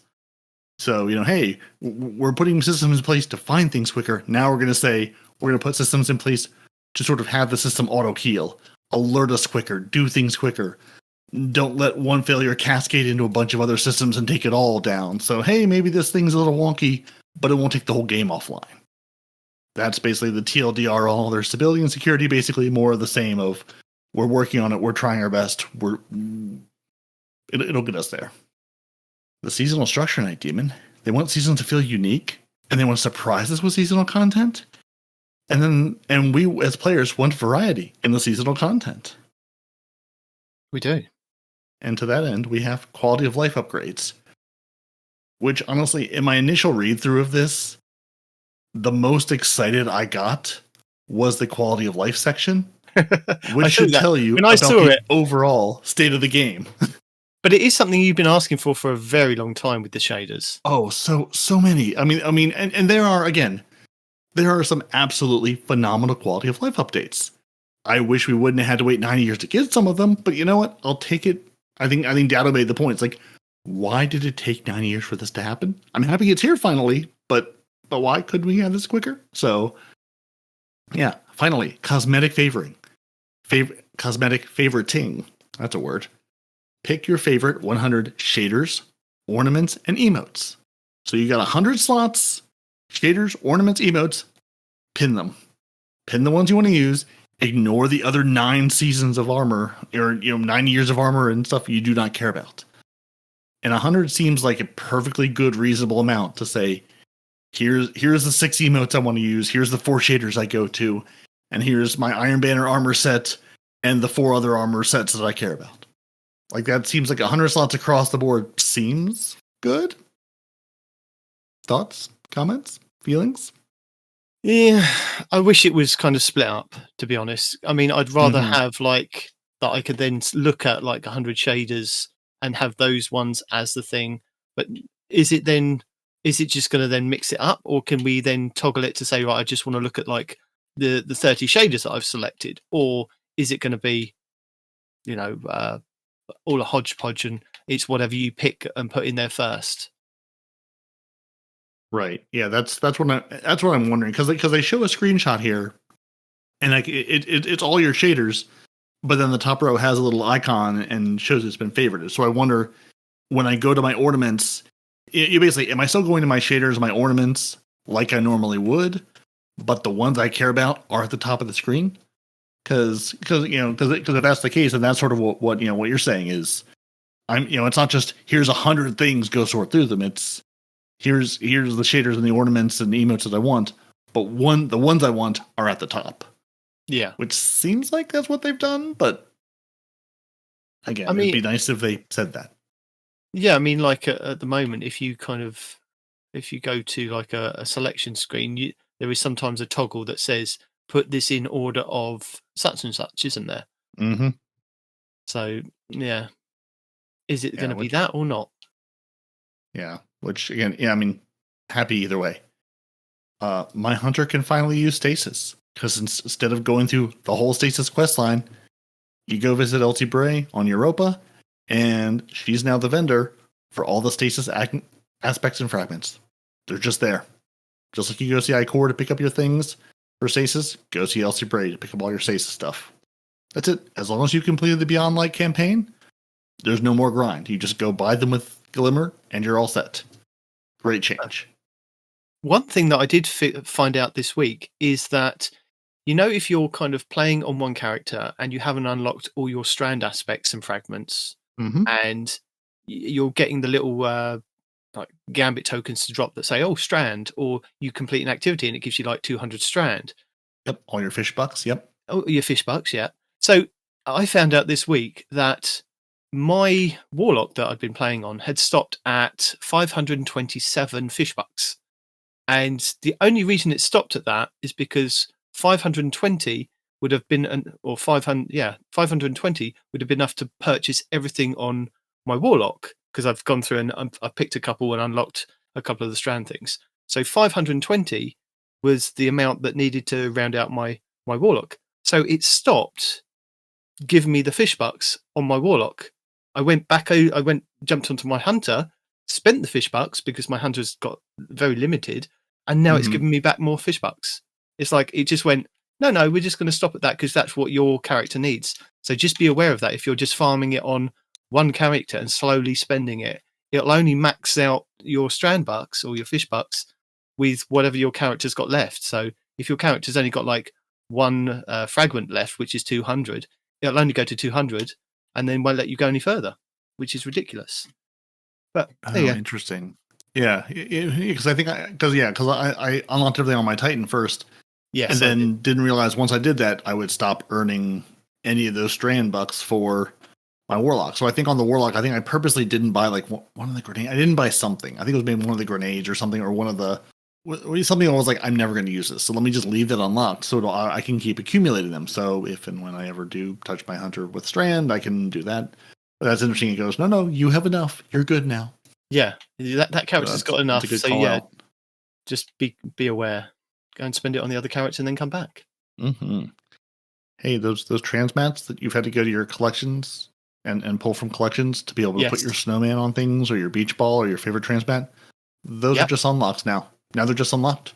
You don't have to go. They're no longer consumable. So that's one less thing you have to store on your character. Oh, wicked. Or in your vault. I've got a whole kind of character built up with like them, because where you have to pay for them to get them back out, I don't want to do that. So I'm like, okay, I'll just keep them.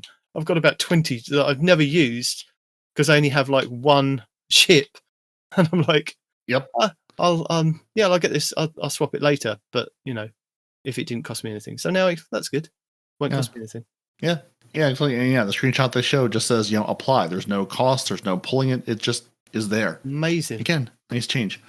I'm so happy for this next one because my Warlock is stuck with those 3 little discs for the Wish Ender quest that I'm never going to do because I have the Wish Ender for years. My Hunter's the same.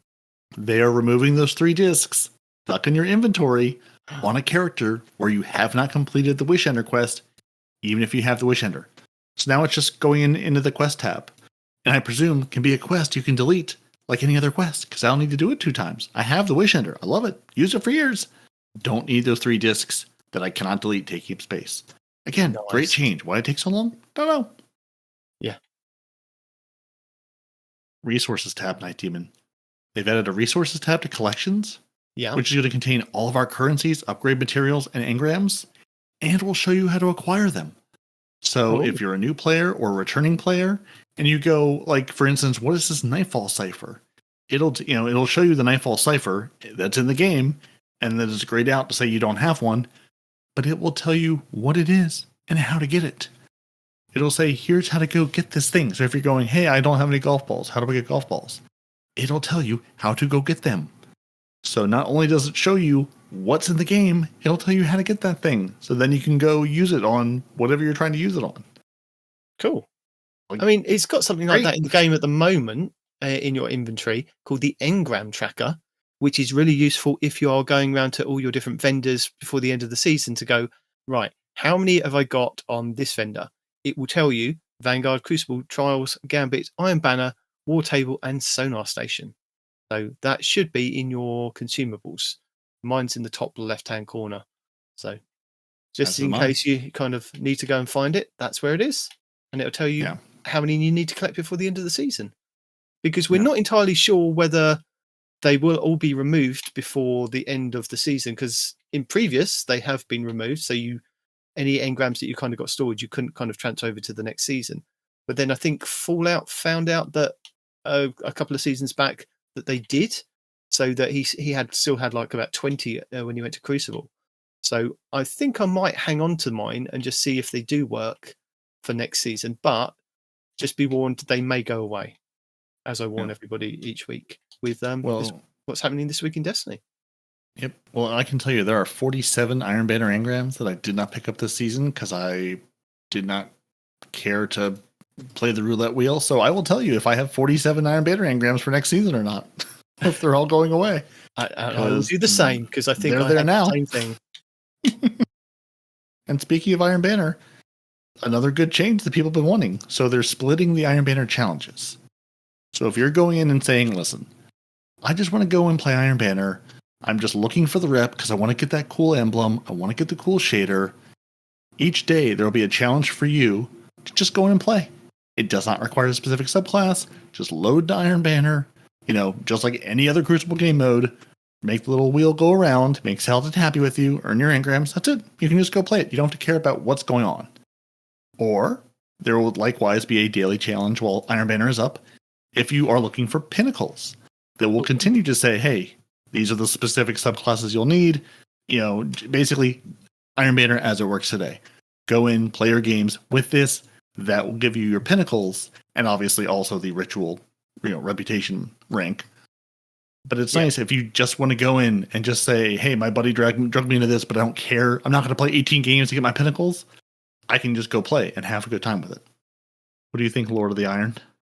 Yeah, I do like it. I do miss the challenge of Iron Banner where, if you grinded to the power level, that gave you an advantage. But then it does then also free us up to do silly challenges like taking a 1600 weapon that you've got out of your vault for no reason into Iron Banner and just decimating people with it because that's the thing. So yeah. Absolutely. Miss it, but can't get it back. Bungie say no. Yep.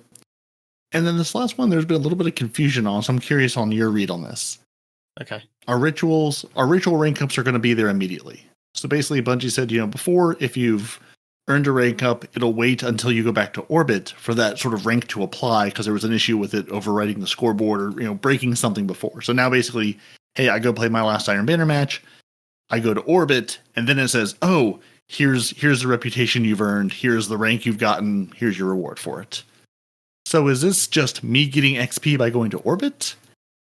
Or is this me no longer having to go visit the vendor to reset my rank?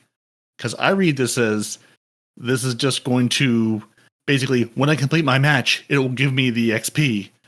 I don't have to wait to go to orbit to get that XP. You know, fixing the weird issue of like, oh, I did a thing, and then you turn off your game before you go to orbit. You log back in on the next day, and oh, here's a random Crucible drop, or here's a random Vanguard reward that I got from the day before, the last time I played.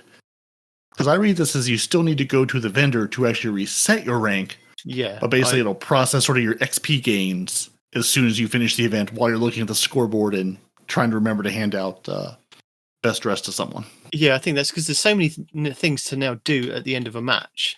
And if you're kind of just going and inspecting your weapons that you got or something you're messing about with your loadout, you miss the kind of commendation screen because it goes quite fast, and then you miss everything else. So maybe it's to kind of alleviate that. Yeah, so I've heard both versions as well as I was watching videos. So yeah, no, I think you still have to go back to whoever and reset. And then, of course, we've got sandbox updates, because what would the game be without them? We're getting new strand aspects. The Hunter's getting a whirling maelstrom. The Titan is getting a banner of war, and the Warlocks are getting weave walk. That's all we know. More new strand aspects, which I think a lot of people were sort of surprised we're getting new ones after just getting more new ones. But okay, so maybe there's more to strand, and they're going to keep sort of dripping us out more strand stuff. Yeah. Exotic armor reworks part 2. Hey, they reworked a bunch of exotic armor. They're also going to rework some more exotic armor. So all the other ones that are too hot, too cold, too whatever, they're there. Okay. The PvE podcast, Players versus Enemies, I want to say just did, but it might be a couple episodes ago, just did a huge review of all of the from July 17th, episode 71. The exotic armor vibe check, where they go through for one of them's a Titan, one's a Hunter, one's a Warlock, and sort of go through all the exotics as super exotic, grenade exotic, ability, sort of really go through all of them, what's good, what's bad, what needs love. So if you're thinking, what might Bungie be doing, maybe give that a listen and go, maybe hey, these are all the ones that nobody uses. They might bring them up. Yeah, or they might take them down if there's something that's being used too prevalently. Yep. We're getting new weapons, subfamilies. That's it. That's the tease. We know Warden's Law is going to be the heavy burst hand cannon, but I guess there's more coming. That's it. Stay tuned to the showcase. Well, in that respect, I mean, at least people, I think it was true, Vanguard again was on DCP saying that they want different weapons. I think they want, he said, we want different weapons in the game. Everything's kind of stale. We're using hand cannons, we're using submachine guns, we're using glaives. We want new weapons. Isn't new weapon archetypes something? They're giving us something. We only just got glaives with the Witch Queen. So why not, they didn't necessarily say you're going to get a new weapon every year, but then what new weapons can we get? It's like, there's only so much I think you can kind of, it's a glaive with a gun on the end, or it's a submachine gun that is a hand cannon. It's like, there's only so much you can do. There's only so many weapons out there. Yep. Nunchucks. Give us some nunchucks. Yeah. There's a weapon tuning preview where basically they'll get into more later, just about cones and rods and fixing things to make it do things, optimal engagement ranges of mid-range things, slightly reducing ranges in PvP by changing max damage fall off. I think as Dado put it best, stay tuned to all the PvP nerds looking at you Fallout for all of the what does this mean and how does it work once they give us more details. And then finally, we're reinforcing our goals for the Year Night Demon. Okay. We're going to expand our players' imagination, which basically means drastic changes for seasonal progression. They're going to bring challenge back to Destiny 2. We're not going to raise the power cap in Season 22. So that's a nice, I sort of thought that was decided, but I guess they were waffling and now they're saying, yep, nope, we're not going to increase the power anymore. I think it was one of those things that they said they were going to see how it went, didn't they? When they implemented it, we would have the big power jump, and then they went for the next season, there's not going to be a power jump. And we'll see how that goes or see how that lands. and then for the next seasons after that, we'll see how it goes and maybe implement it back.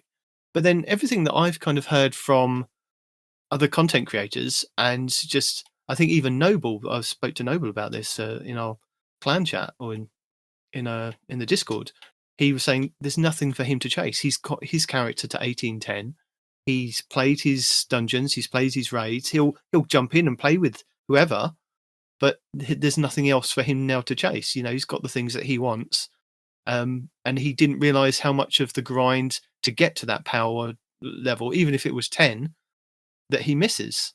So there are people out there that do kind of miss that. So I'm wondering how many people are not going to come back to do stuff next season. Yeah, I sort of had the same thought of, again, it's a wonderful catch-up mechanic. It's wonderful to have your friends who are new or are coming back to be able to hit a level, and then we can all level set to move forward. But yeah, artifact power for the season is now your power level grind, but you gotta wait for the new season for that to happen. And even then, it's not quite the same thing. I think it was Cammy Cakes made the point of, hey, last time they said we're bringing challenge back, they immediately backpedaled and said, oh, never mind. And also just made the point that challenge means something different for everyone. So the challenge you're looking for, and the challenge I'm looking for, and the challenge Noble's looking for, and the challenge Respawn's looking for could be 4 very different challenges. So it's just not a realistic metric to hit. I was saying, bringing the challenge back. Well, challenge for what? In what way? We're going to enrich our content. We're going to enrich it, which basically means, hey, we're going to give you new exotic missions, Excalibur and the Wicked Implement. The exotic mission rotator is coming in Season 22, and Dead Man's Tail becomes a craftable weapon in that exotic rotator. They talk about in the final shape this Pathfinder system they showed off, which basically looks like they're replacing bounties with some kind of skill tree. There's sort of a engram at the either end or beginning, depending how you read that image, and a path to get there. And then finally, we're going to connect our Guardians in Season 23. The in-game LFG launches. So that's how they're going to connect us. Give us a way to LFG. That's not guided games because that doesn't exist and has been in beta since like 2017. And that is your state of the game. And you have been parody. I have been. I will be, and I will continue to. Will you be a Warlock parody this time? Quite possibly. Like I'm really granted, I haven't really touched the game in about 2 weeks now, not because of any oh god, the game is over reason, but just life has gotten busy, and again, the things I want. I mean, I have a real hard time with their like exotic mission thing. Like I have unlocked the Excalibur mission. I still have not completed the initial run on it. I don't have the Wicked Implement. I have, I've run it a few times, but not since like the first week it was available. And I'm sort of curious on your take on this. I understand exotics are fun and they're good to chase, but honestly, I don't really care about the Excalibur or the Wicked Implement, the Stasis Scout Rifle. They're not carrots on the end of the stick that excite me. So while I'm glad they're making these missions and things, but honestly, once I have the weapon, I never rerun these.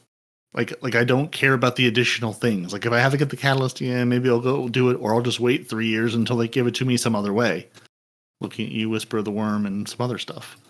Like, do the exotic missions, like, is that something you look forward to? And again, I wish Respawn were here because I feel like he would have absolutely. I want to run this. I want to do Excalibur 70 times. I want to do, suck every bit of marrow out of that bone.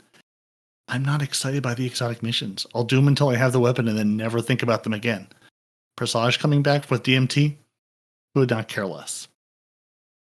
See, I think the problem is where the community asks for those things not to go away, and for hidden exotic missions or exotic missions to be in the game. Bungie have put time, effort, and resources into developing those and put those in the game, which then they've said in the state of the game that has then taken away from them developing maps in PvP. And the community are now not happy. But it was something that the community as a whole asked for. And when they said, okay, if you want these exotic missions to come back, we'll put them in a rotator. We'll do this for you. We'll do that for you. And as we have this past season, we've had the exotic mission that's hidden in the game that took time, effort, and resources, probably across multiple teams to get done. and the community are not happy with the state of game.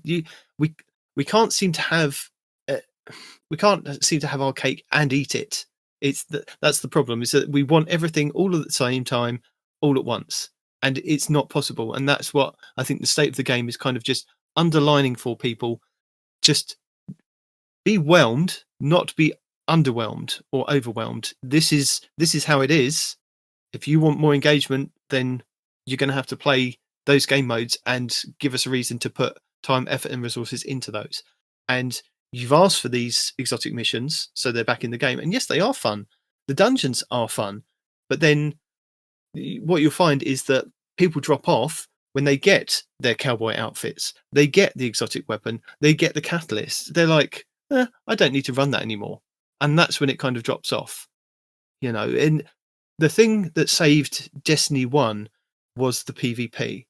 It was the implementation of Trials of Osiris. It was the implementation of different sandboxes. And, admittedly, there were big gaps in between them, like 3-6 months kind of before they kind of got changed. And that had to do with the way that they built the weapons. But the PvP side kept the game alive for the PvE players to kind of, or kept it, just basically kept the game alive, to be honest. It's like, so yeah, I mean, it's all good and well everybody asking for these missions, and when then Bungie do give us those missions, they say, right, we've given you those missions, we have had to take resources away from other places, but we hope that you've enjoyed these missions. And then for people to moan that they haven't got the other content, you can't have it all at the same time. That's the problem. Yep, agreed. Yeah, and I can't help but think, like, as I was reading this, I'm going, Vanguard's in a good way, and this and that and the other. It's like, again, I'd be curious, just again, like to see just what that player base is like. Are that many? I mean, again, it's a massive game. Everybody plays this game a different way. Like, are that many people interacting with strikes and gems and like is Vanguard what they come to the game for? Is that what they're here for? Because that seems to be where Bungie is going. Is that's where the investment is that seasonal activity to Vanguard list. And again, to your point, that's where the money is. That's what people are paying to play. So that's the part of the paid game. But is that where the community is? Is that where the numbers are? I don't know. I just sort of scratch my head. It's like, again, I understand it's a company. They're making money. This is not a charity they're running.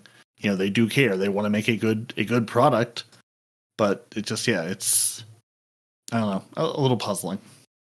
Yeah. So we do have a TWAB this week, but really only just barely. I mean, basically. Before we move into this week at Bungie, shall I tell people what's happening this week in Destiny? Yeah, what is happening this week in Destiny? Lots of stuff. Hello and welcome to the 12th week of Season 21, Season of the Deep, starting on August 8th, 2023. So for week 12, let's kick things off with our legacy rotation, starting with the Forsaken expansion. Ready if you are. Let's see what's out there. The Dreaming City this week is at a medium curse level, which means Petrovenge can be found in the Devilian Mist, and has the Oracle Engine mission for the next week. The Blind Well features Hive enemies and the Plague Kragar. The Ascendant challenge this week will be the Chimera Garrison, which can be located over in the Chamber of Starlight Lost sector on the Dreaming City. Next up, the Shadowkeep expansion. On the Moon, the weekly story mission is a mysterious disturbance. The Trove Guardian and the Wandering Nightmare, the Nightmare of Hawkis, are both located in the Anchor of Light. And the Nightmare Hunt this week will be Fogoth, Fear, Ghoul, Rage, and Tanix Isolation. For our Beyond Light expansion, on Europa this week, Phylax the Warrior will be the Empire Hunt, Asterian's Abyss will be the Eclipse Zone, and the Exo Challenge will be Agility. For the 30th Anniversary expansion, we have the loot rotation for Dares of Eternity, which will be on week 4's rotation, with the Scatterhorn armor set and the Pathfinder armor set being available. The weapons available this week will be the Stasis Precision Frame Shotgun, Fractathis, the Solar High Impact Frame Auto Rifle, Chrysura Milo, the Stasis Precision Frame Hand Cannon, Vulpicula, the Arc Precision Frame Bow, Wolf-Toned Raw, the Solar High Impact Frame Fusion Rifle, Iotona Draconis, the Solar Rapid Fire Frame Heavy Grenade Launcher, Canis Major, the Arc Vice Rapid Fire Scout Rifle, Contingency Plan, the Kinetic High Impact Frame Pulse Rifle Legal Action 2, the Solar Rapid Fire Frame Heavy Grenade Launcher Outrageous Fortune, the Void Adaptive Frame Sword Steel Silver C14, and the Kinetic Lightweight Frame Sidearm Spoiler Alert. For the Witch Queen expansion, the Witch Queen Weekly Story Mission is the Last Chance, where the modifier is Martyr as well as Barrier and Unstoppable Champions. Also this week you will have Altar of Reflections Catalyst and Altar of Reflections Insight. The Wellspring activity has been updated to include a featured Throne World weapon, Veritas armor and a weapon pattern as its rewards. For the Lightfall expansion, the weekly mission is No Time Left, with Barrier and Unstoppable Champions, lock loadouts at Legend difficulty and higher, Void Threat, Void and Strand Shields, Pestilence, Arc and Strand Surges, with overcharged machine guns and galvanized on hero difficulty only. The Partition mission will be Ordnance, contest mode enabled with Overload and Unstoppable Champions, Solar Threat, Arc and Strand Shields, Air Superiority modifier with Solar and Strand Surges. And the Vex incursion this week will be Umshire Park. In addition, the weekly Lightfall reset also refreshes the pinnacle drop for the Node Override Avalon exotic mission on the EDZ. For the Season of the Deep, the featured fishing pond will be on Nessus. Raids and Dungeons. The Root of Nightmares raid challenge this week is the 4th encounter, Nezarec, called All Hands. Each player in your fire team must trigger one node on each side before the damage phase begins, with the Acacia's Dejection Adept Trace Rifle being the Master Challenge reward. The Vow the Disciple challenge this week is the 1st encounter, Acquisition, called Swift Destruction, where Guardians must kill all champions within a few seconds of each other on all rounds. The Vault of Glass challenge this week is the 3rd encounter, Templar, called Out of Its Way, where you must keep the Templar from teleporting. The Deep Zone Crypt challenge this week is the 3rd encounter, Tanix Part 1, called Of All Trades. Guardians must perform each role at least once, Operator, Scanner and Suppressor. The Garden of Salvation challenge this week is the 1st encounter, Embrace, called To the Top. This is where you must not kill the Cyclopses that spawn near the Consecrated Mind. And the Last Wish challenge this week is the 2nd encounter, Shirochi, called Witch Witch. Guardians must not get hit or take damage from Shirochi's Arc Blast. Your Pinnacle raid will be Kingsfall over in the Legends tab, which means all of the challenges will be available for each encounter. These are the 1st encounter, Totems, called The Grass is Always Greener. Players cannot take the same brand type twice in a row. The 2nd encounter, War Priest, called Devious Thievery. Players must steal the brand of the initiate within a couple of seconds of taking the brand claimer's buff. The 3rd encounter, Golgoroth, called Gaze the Maze. The gaze holder must stand in the pool of unclaimed light when swapping the gaze. The 4th encounter, Daughters of Oryx, called Under Construction. Players cannot stand on the same plate twice in a single phase. And the 5th encounter, Oryx, called Hands Off. Players must not kill the same Ogre or Light Eater Knight throughout the encounter. Also, with the Kingsfall being the featured raid, this does mean that you can farm the final boss for a chance at the exotic scout rifle, Touch of Malice. And the Pinnacle dungeon will be the Grasp of Avarice over on the Cosmodrome. Next up, challenges. We have now had all 79 challenges over the first 10 weeks of the season. So, as a reminder, if you complete 76 out of the 79, you can get a large pile of Bright Dust to spend at the Eververse store in-game. Here's a few that you might have missed and that you might want to get completed in the next 2 weeks. Pinnacle. Reach power level 1810 by earning Pinnacle rewards. 4. Challenge XP+++ and Bright Dust. Trial by Firing Squad. Win multiple rounds in Trials of Osiris. 4. Challenge XP+++, Bright Dust and a Trials weapon. Fleeting Glory. Complete Crucible matches in the competitive playlist. Earn bonus progress for wins. 4. Challenge XP++ and Bright Dust. Floodtide. Acquire the Last Right Scout Rifle. 4. Challenge XP++ and Bright Dust. Darkest Nightfall. Complete any Nightfall on Hero difficulty or higher. 4. Challenge XP+, Bright Dust and a Nightfall weapon. Commendation Appreciation. Earn progress for giving 10 commendations in Vanguard, Crucible and Gambit activities. 4. Challenge XP+, and Bright Dust. And Lost in Legend. Complete a Lost Sector on Legend or Master difficulty. 4.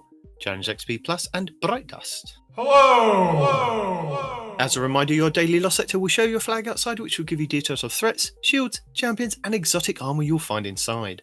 But if you are new to the game or using an alternate character and can't find the flag outside, you will have to run through the Lost Sector normally to have it show up on your map as a Legend/Master, which you can either do solo or with a fire team, but you will only be able to earn a chance at the exotic drop when completing solo. Tuesday, August 8th will be the K1 Revelations on the moon for exotic helmets, Void Threat, Arc and Strand Surges, Arc Shields, Fire Pit Modifier, Overcharged Machine Guns, with Barrier and Unstoppable champions. Wednesday, August 9th will be K1 Crew Quarters on the Moon for exotic boots, Arc Threat, Arc and Strand Surges, Solar Shields, Hot Knife Modifier, Overcharged Glaives with Barrier and Overload champions. Thursday, August 10th will be K1 Logistics on the Moon for exotic gauntlets, Void Threat, Arc and Void Surges, Arc and Solar Shields, Hot Knife and Chafe modifiers, Overcharged Snipers with Barrier and Overload champions.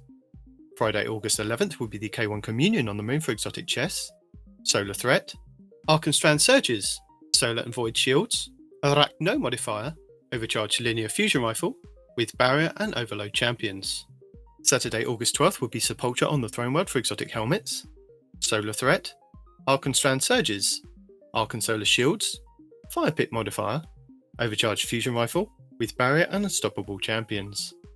Sunday, August 13th will be Extraction on the Throne World for exotic boots, Arc Threat, Arc and Strand Surges, Arc and Void Shields, the Raider Shield modifier, Overcharged Glaives with Overload and Unstoppable champions.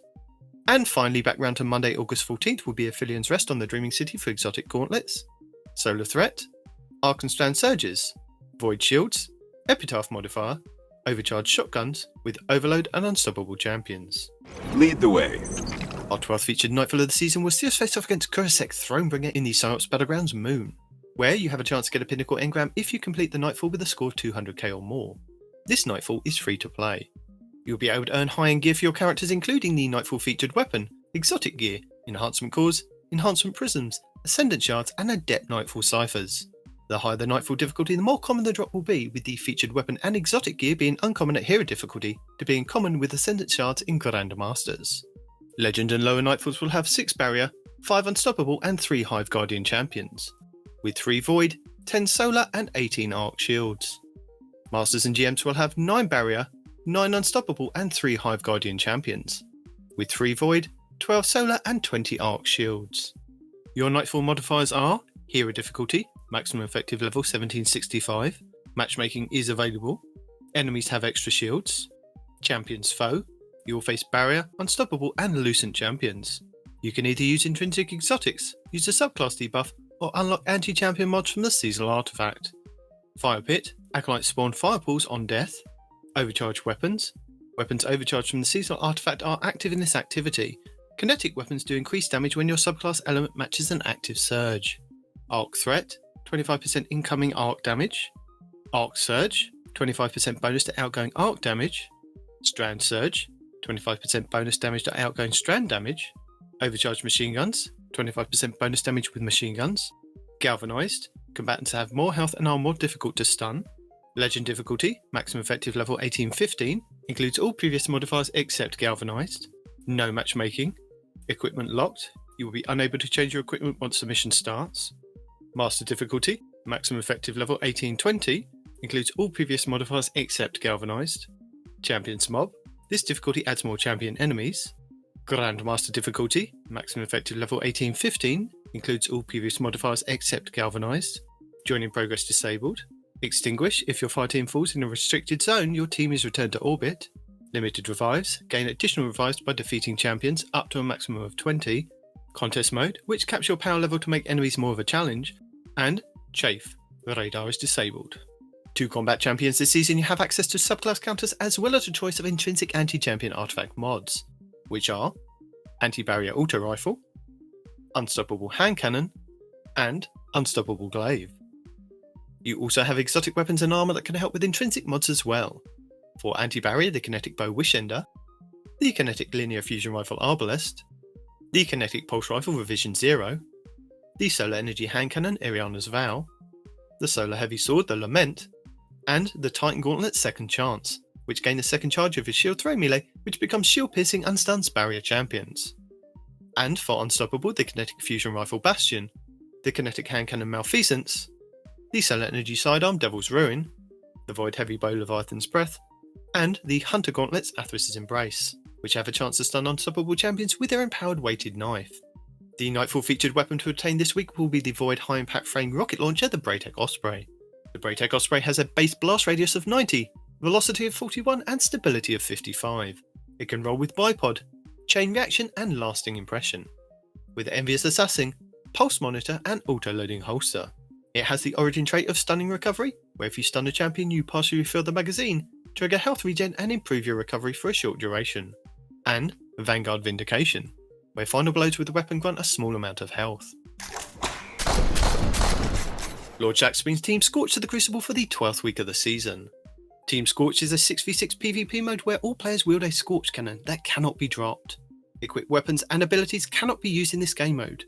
Movement abilities e.g. lift, jump and glide, sprinting and emotes can be used. The Scorch cannon has 100 ammo, which is replenished on respawn. Matches have a 7-minute timer, players have a 3-second respawn timer, kills give plus 1 point each. The first team to reach 60 points wins. If the timer runs out before the team reaches 50 points, the team with the largest score wins. The player's current and longest kill streaks are shown at the top of the screen below the score. And Supremacy will be returning this week in the Relentless Crucible playlist. Supremacy is a 6v6 PvP game mode which is a variation of Clash. Every Guardian that falls will leave a class-based crest behind, and collecting those is the key to winning each match, no matter if they were dropped by a defeated enemy or by a fallen comrade. Securing opposing Guardian's crest will net the team 1 point, and collecting a fallen teammates will deny your opponents that point. Focus on recovering the crest to earn points and defeat the opposing team. Delightful! And Dependable Saint 14 will be back at the weekend with Trials of Osiris Dominion, bringing with him a whole host of rewards for players who do make it to the lighthouse and open the chest. These include the Hero's Wake exotic Ghost Shell, the Valiant Memory exotic Ship, the Survivor's Journey exotic Sparrow, and the new Trials shader Glorious Patina. Trials of Osiris Dominion is a 3v3 PvP high-stakes game mode with a twist of a capture point. In Dominion, 2 teams of 3 go head-to-head in a battle for control of a capture point. Teams can either work together to capture the control point or eliminate the enemy team to win the round. Only available from Friday reset until Tuesday weekly reset, Trials gives every player the chance to show off their PvP skills to obtain some of Destiny's most sought-after weapons and armour.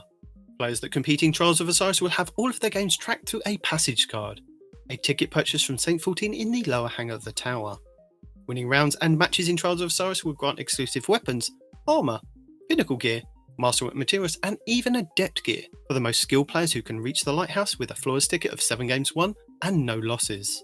5 round wins will bag you the match for your passage card. By competing in Trials, you do have a chance to pick up 2 pinnacle engrams from playing each week, one from 50 round wins and the other from winning 7 games. These do not have to be done all in one go, but you do have to complete them before the weekly reset. And making it even more enticing, there should be double XP available in the Trials playlist this weekend. That is amazing. Also, don't forget, with us moving into the final few weeks of the season, this is your reminder to start collecting all of your Season of the Deep Pass items, any items left over from Season of Defiance Season Pass items from Bungie.net, plus your reward track items and engrams from Banshee 44, the Gunsmith, Shaxx, Crucible, Zavala, Vanguard, Drifter, Gambit, and Saint 14 Trials.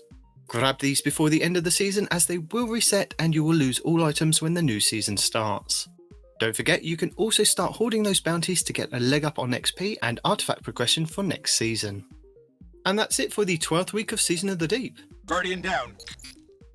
Yeah, so now that Solstice is over, reminder, turn in your things, because if you haven't by now, you can't. It's over. It is. So for this week in the TWAB, because it's still the TWAB to us, It is. State of the Game Always. is here. We've discussed that. Parody has just reminded you about Solstice, so we've reminded you. There's a Trials community map winner, and if you're playing this weekend, you know it is Anomaly, so you've won. Well done. You win, we lose. Player support report from Parody. Again, we can't stop this man from talking this week. And community art and movies of the week. So yeah, Anomaly won 49%. And I have an update on my email spammer. Ooh. I confronted my email spammer and directly asked her, is she deleting my Bungie emails? And she says emphatically, no, she doesn't delete any of them. And I said, are you sure? Because as soon as I see them, they disappear from the inbox and I can't see them anywhere else. And if I do see them, they're in the trash. I said, you're the only one that goes through the trash. Because she gets upset. If I have 500 emails sitting there, she goes through and deletes them all. And I'm like, well, I know it's a shared email, but I will get to that when I'm bored. If I'm sitting down and I've got nothing to do, I can sit and delete them. She likes to go through them individually. So I think every now and then she just goes down and click, click, click, click, click. And she may accidentally hit the Bungie one. Just go, he doesn't need that. It's nothing important. So, but yes, I've got to the bottom of my email spam. I was able to vote for Anomaly. So I did cast my vote because I saw it and I well, there went, we go. oh, that works. I'll click on it. And there you go. You are one of the 49%. I am. I now have more nightmares of you having 500 emails in your inbox, but that's another story for another day. Well, I have more than one email address, and yeah. Well, of course. Okay, yeah. Again, Solstice is over. Anomaly has won. The player support report is basically all reminders of things we already told you about. The only real new one, pick up your vendor engrams. So they do say, as we approach the end of Season of the Deep, players should be aware that unclaimed, non-seasonal vendor engrams will once again be cleared from the vendor inventories at the seasonal transition. Seasonal vendor engrams will remain until the next expansion launch. Players should claim these engrams prior to the end of the season. Which ones are seasonal and which ones are non-seasonal? So I'm guessing the one from the sonar station is a seasonal vendor. And So, and the one at the front of the helm. So that is that's the two, isn't it? Okay, so yeah, so go visit the fish tank and pick up all your things from there. So I guess my they'll Iron stay, Banner won't ones they? are safe. No. Read it again. What does it say? It says non-seasonal vendor engrams will be cleared. Seasonal vendor engrams will not be cleared. So seasonal vendor engrams are the war table and the sonar station because they're the seasons. So Right, the war table I forgot all about. Yeah, the war table and the sonar station should be fine. So you can just keep collecting those up until the end of the year. But your Vanguard, Crucible, Trials, Gambit, Iron Banner should disappear. But as I said, Fallout found out that they didn't. But Bungie do warn you that they will disappear. So they might not. Yeah. So what I'm hearing is ignore the helm; those will be fine. Go pick up anything from the tower if you're able to, or if you care.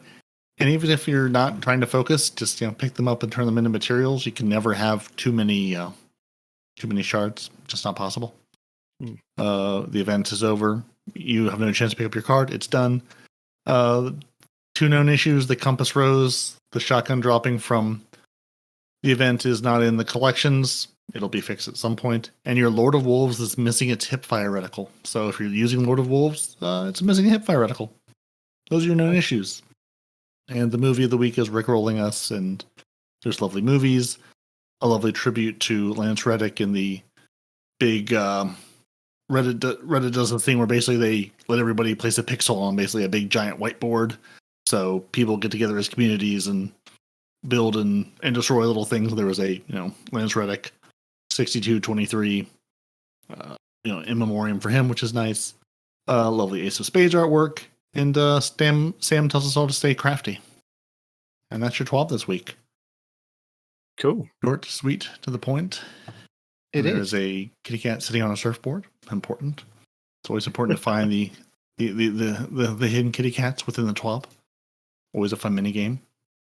We did get a hotfix this week, 7152. Basically, it fixed the issue where if you were like Night Demon have been trying to get through your Solstice challenges in the hot seat, the one on Neomuna, all of your activities should now actually contribute to that. They turned on Sparrows and Bonfire Bash, which is now over, so glad you used it or you didn't. That's up to you. A Guardian in Shining Armor quest you couldn't finish, and now there's a fix to finish that. Your Lightfall tooltip wasn't mentioning in the current season tab, and your Solstice items were missing from collections, and some of them still are, like Compass Rose. Basically, this hotfix fixed the issue where bolstering detonation, focusing strike, impact induction, and momentum transfer could provide more ability energy than intended. So I'm presuming that means they have re-enabled all of those armor mods, which I think I saw MacTix release a couple of builds. He's like, hey, I've been holding these until they fix the build, fix all these mods to make the builds work. So I think they're all available in the game. We'll assume that's what that means. And there was an issue where the Warlock aspect Child of the Old Gods wasn't providing the right amount of health and ability energy. Now the child is doing as the child should in providing that. And your Guardian ranks, they remove the objective to rank up from the seasonal vendor from rank 6 to allow players to access armor charge mods. So if you couldn't get armor charges before, now you can. This is basically the update to fix all those armor mods that were broken. Cool. And do we have any? I have a couple of videos that I watched this week. Apart from the Destiny's going to burn and die and Right. All basically everybody's state of the game hot takes. Yeah, hot takes. So beyond the hot takes, which we'll throw some of those links in the show notes as well, because at least the ones that we sort of covered in was more than just a reading of the game, because that's what you're listening to us for. Why would you need that anywhere else? Yeah, because we give you the hot takes as we go through it, and we had a bit of variety. We had Respawn in an airport and Sevs down in Australia, just to stretch the bandwidth. Mm-hmm. It's important to cross-continentally podcast. Yeah. So who did put things on YouTube this week that weren't state of the game hot takes? Well, iFrostbolt put out a very good Warlock build, which should be illegal, according to him, in PvP. So this is a Strand one using, I think it's the Karnstein armlets, which are the exotic gauntlets for the Warlock. And that gives you the double melee, which when you get a melee kill, instantly restores a large amount of your health and continues to restore your health. But then I think he swapped over to Claws Ahamkara, which gives you an extra melee charge. So you get like 3 or 4 with Strand. So he did that build, which was really good. So go and check that one out. As he does, he decimates in trials, but I thought maybe one I could try. So I'll try that one. Then Patacakes Gaming this week did a 33 exotic combos you need to try in Destiny. Now, if you're new to Destiny, this is like exotic armor pieces that will pair exclusively with an exotic weapon. So, for example, on your Warlock, if you run the Getaway Artist with the Cold Heart, which is the exotic trace rifle, there's a benefit to running that because it's giving you exotic traces and doing extra damage. So yeah, go check out his video if you want to see any of the combinations. Sweet business with the Acton War rig, of course. So yeah, but some of them are ones that everybody knows about, some of them that you might not know about. So go and check out his video, see all the different combinations. Even if you're a veteran player, go and check out the video because there may be some that you kind of forgot about. And then I watched the Shadow Destiny, the Destiny Iceberg. Now, this is an hour and 13 minutes long, but it goes through Destiny as a game and going deeper and deeper into different levels of what you know as a Destiny player. So kind of surface level right down to the dark below of what is kind of part of the game that you might not know in lore or kind of outside of the game. For an example, when Destiny 2 was working with another studio, I think it was High Moon or Vicarious Visions, one of those two, they hid a full-size Valkyrie in the woods in the middle of, I think it was somewhere in like Washington, wasn't it? Somewhere near their headquarters. And they did a thing in-game and through something where it literally gave you coordinates to go and find this Valkyrie that they'd hidden, and through like the community trying to work this out, they came out with these coordinates and people were able to go and find this Valkyrie in the forest. And it was one of 3 that were made. There was one at Bungie, one at Vicarious Vision, and this one that they hid. So this person has got like this exclusive Destiny weapon. So things like that are in the Destiny universe that you might know about and things that you might not know about. So that was a really good watch that I enjoyed. So go and check out Shadow Destiny's video. And then that was it. That's my videos for this week, because the rest of them were the state of the game, why Bungie why, weak, massive L for PvP. Yeah. There's just a lot of I mean, as expected, everyone had their thoughts on this state of the game, and before they ran off to Guardian Con, GCX, and hopped on airplanes. Yeah, I think that's the extent of the YouTubes for this week. And honestly, the state of the game is it's a state of the game. It is. I did dip a toe into Twitter this week and just called X now. Yeah, no, it's Twitter. It's gonna be a bird. I don't care what the crazy diamond miner says. Okay. Cheese Forever, responded to just all the feedback going, players, we want less reasons to be forced to play Gambit. Bungie, we've listened to feedback, so we've killed it. Apparently, Little Light, one of the apps that lets you, manage your Destiny experience, had a shader tagging feature saying, "Oh, just realized, I guess my Little Light shader tagging feature should be Sherlocked soon by Bungie." So that's nice. And just and the rest of it was just basically more people moaning about things as I've moaned about things, and we all moaned about things. Basically, everyone saying, we wanted to be excited before the big reveal on the 22nd, and we're not excited, to say the least. Do you think that do you think at the end of the day, when we get to the showcase, they say, right, we not in so many words, but we gave you the state of the game, that's how it is, but going forward past the final shape, this is how Destiny's going to be. We are going to be developing PvP. We are going to be developing integral parts of the game like Gambit, or maybe carrying Gambit on and doing more stuff with Gambit in the future. Maybe that's why there is nothing coming now or in the final shape. Maybe it's coming after. Do you have hope that there is still something like that coming? Or do you think that them with their state of the game is just them saying, this is the state of the game, and even past final shape, you're not going to get anything else? I think this is them saying, here's the state of the game now.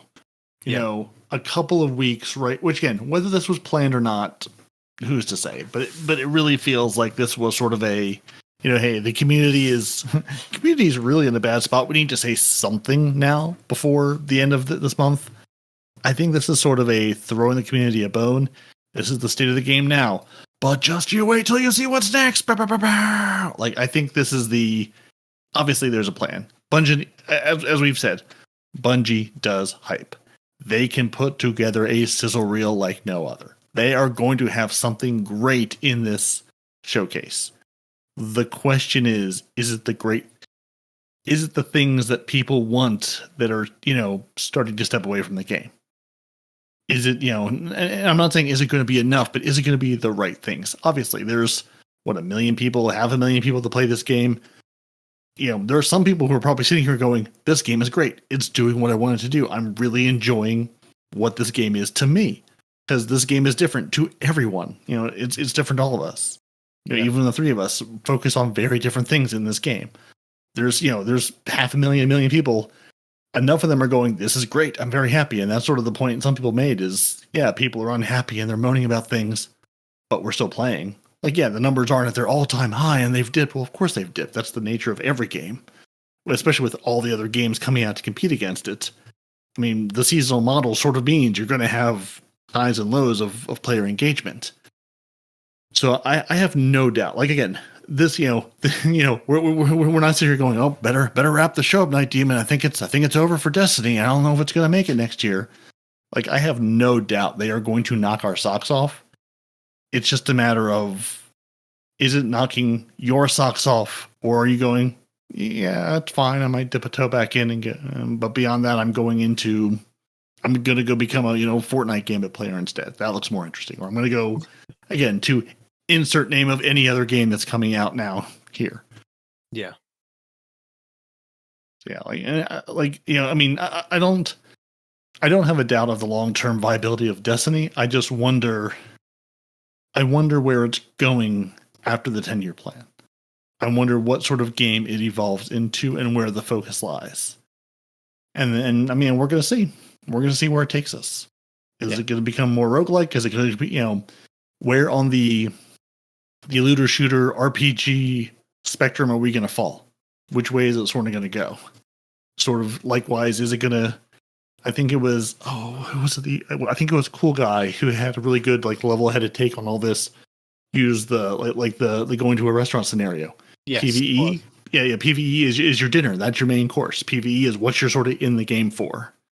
And then your salad is your salad's Gambit. Some people like it, some people don't, but it's Gambit's the salad. And then, what was Crucible in his example? Breadsticks. Right, yeah, breadsticks. Again, some people like the breadsticks. You might dip your toe in, you might have one or two. basically saying, PvE is the main course. That's 50% of this game. And then breadsticks and salad are the other 25% each. And yeah, some people love their breadsticks. Some people love a salad. Some people go, I don't care for salad or breadsticks. But we're all here for the main course. So, where does that split go? Are you here for the salad, the breadsticks, the main course, or maybe you're waiting on dessert that's coming down the pike in 2027 or whatever? Yeah. We'll soon find out, won't we? We really will. And we're also going to say thank you to all of our lovely, lovely patrons who unfortunately did not get the live show this week because our lovely live show producer was at an airport. So you just have to wait and listen to it with everybody else. So, Zep Orbit, we really appreciate you being threatened with a good time, threatening us with a good time. As long as there's threats from someone to someone, everyone's happy. Our Otter Dance Troupe of the T-Rex King, Scarlet Cam, BHS Nightcrawler, and Mellow Mally. We love their dancing. Their dancing is incredible. But you know why they're dancing? You know why. I know why. Because Carver 2782, We Noble, Golden God 1562, Basically Assault, Zombie Pops, and Renard Calant are throwing so many grenades at them. Deacon's raid team that she's put together of PP Pipe, Dimweed, the Drifters, Driftwood, Space Coin, and Dam House. Who would be a better raid team? I can think of no one. They don't need a 6-person. They can 5-man that raid. No problem. And we appreciate all of our patrons. And if you'd like to be one of the patrons, we appreciate. And we give you the secret access into the Discord to say, hey, let's take the vibe check there. Patreon.com/TTAH. And eventually, one day, there may be some merch and there may be maybe a giveaway of a ghost, maybe from a Welsh man living in Australia. Just maybe. No promises, but yeah, one of these days, maybe. Yeah, you know what we're like for getting these things done. Takes time, effort, and Respawn has neither of them. Listen, we've heard your feedback. We're listening. We see that you're asking for this, but what we're going to give you. Look, it takes years in development for these things to come into fruition.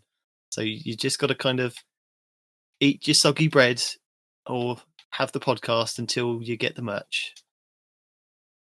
I don't know why I came up with soggy bread, but there you go, soggy bread.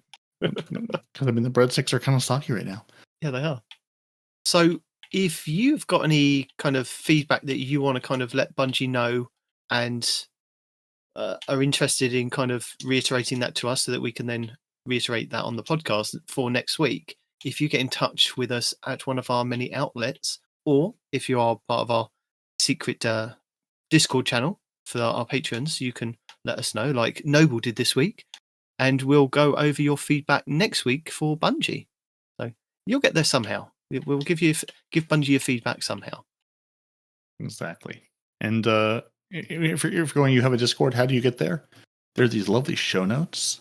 When you open your podcast in the podcast player of choice, and honestly, if you're using a podcast player that doesn't give you show notes, you are missing out. And you can still go to twotitansandahunter.com and you will see all of the show notes for every episode that are going to have the links to the Discord, the links to the YouTube videos we've talked about, and a number of tools. This was really, I think, the first episode in a long time we haven't said like the words DIM or D2 Armor Picker or any of those things, but just what are those tools that we know and we use and we love?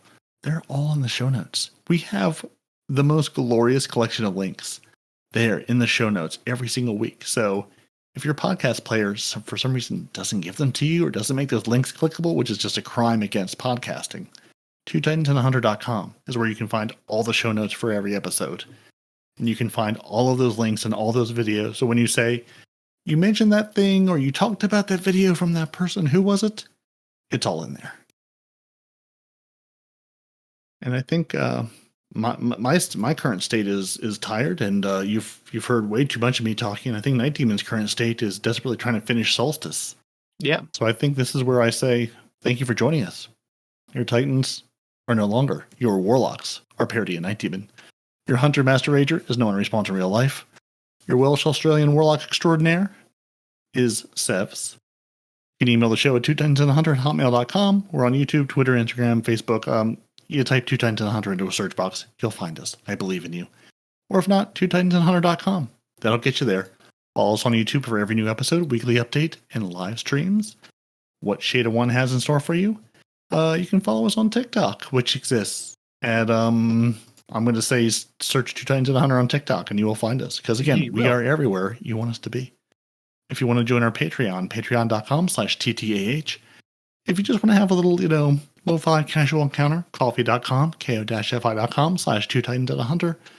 If you want the live thrill of spicy language and all the action you can take, and oftentimes live shows on Saturday mornings, but not every time, twitch.tv/no-one-responds in real life.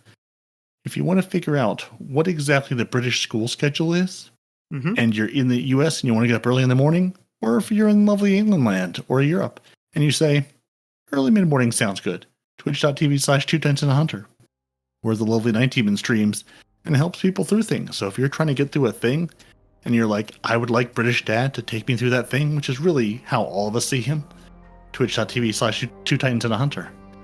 And, hit the buttons there. It'll tell you when people go live. Because while we have aspirations, we are all tired, working, professional people. And, it doesn't always happen. Because while we used to say we are not streamers or YouTubers, which now we are streamers and YouTubers both, not professionally. So we do our best each and every week to bring you all the news, all the information. And I think we've done that. So, Night Demon, any closing thoughts for the people? Any other take that you've been hanging on to, hot or not? Well, I suppose the other take is that a message to Bungie is that we are content creators that aren't making a living off of your game. We play your game because we enjoy your game. So we are giving you our honest feedback on what we want to see in the game to play.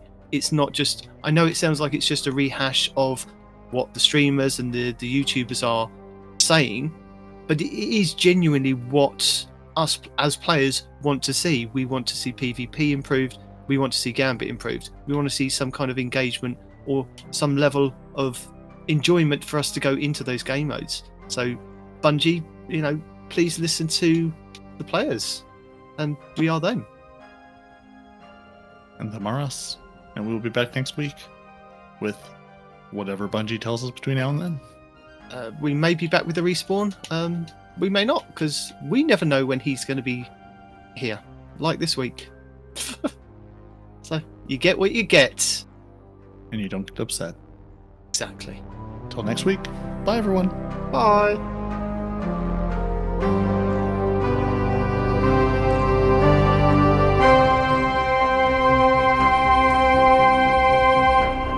Two Titans and a Hunter, a Destiny 2 podcast.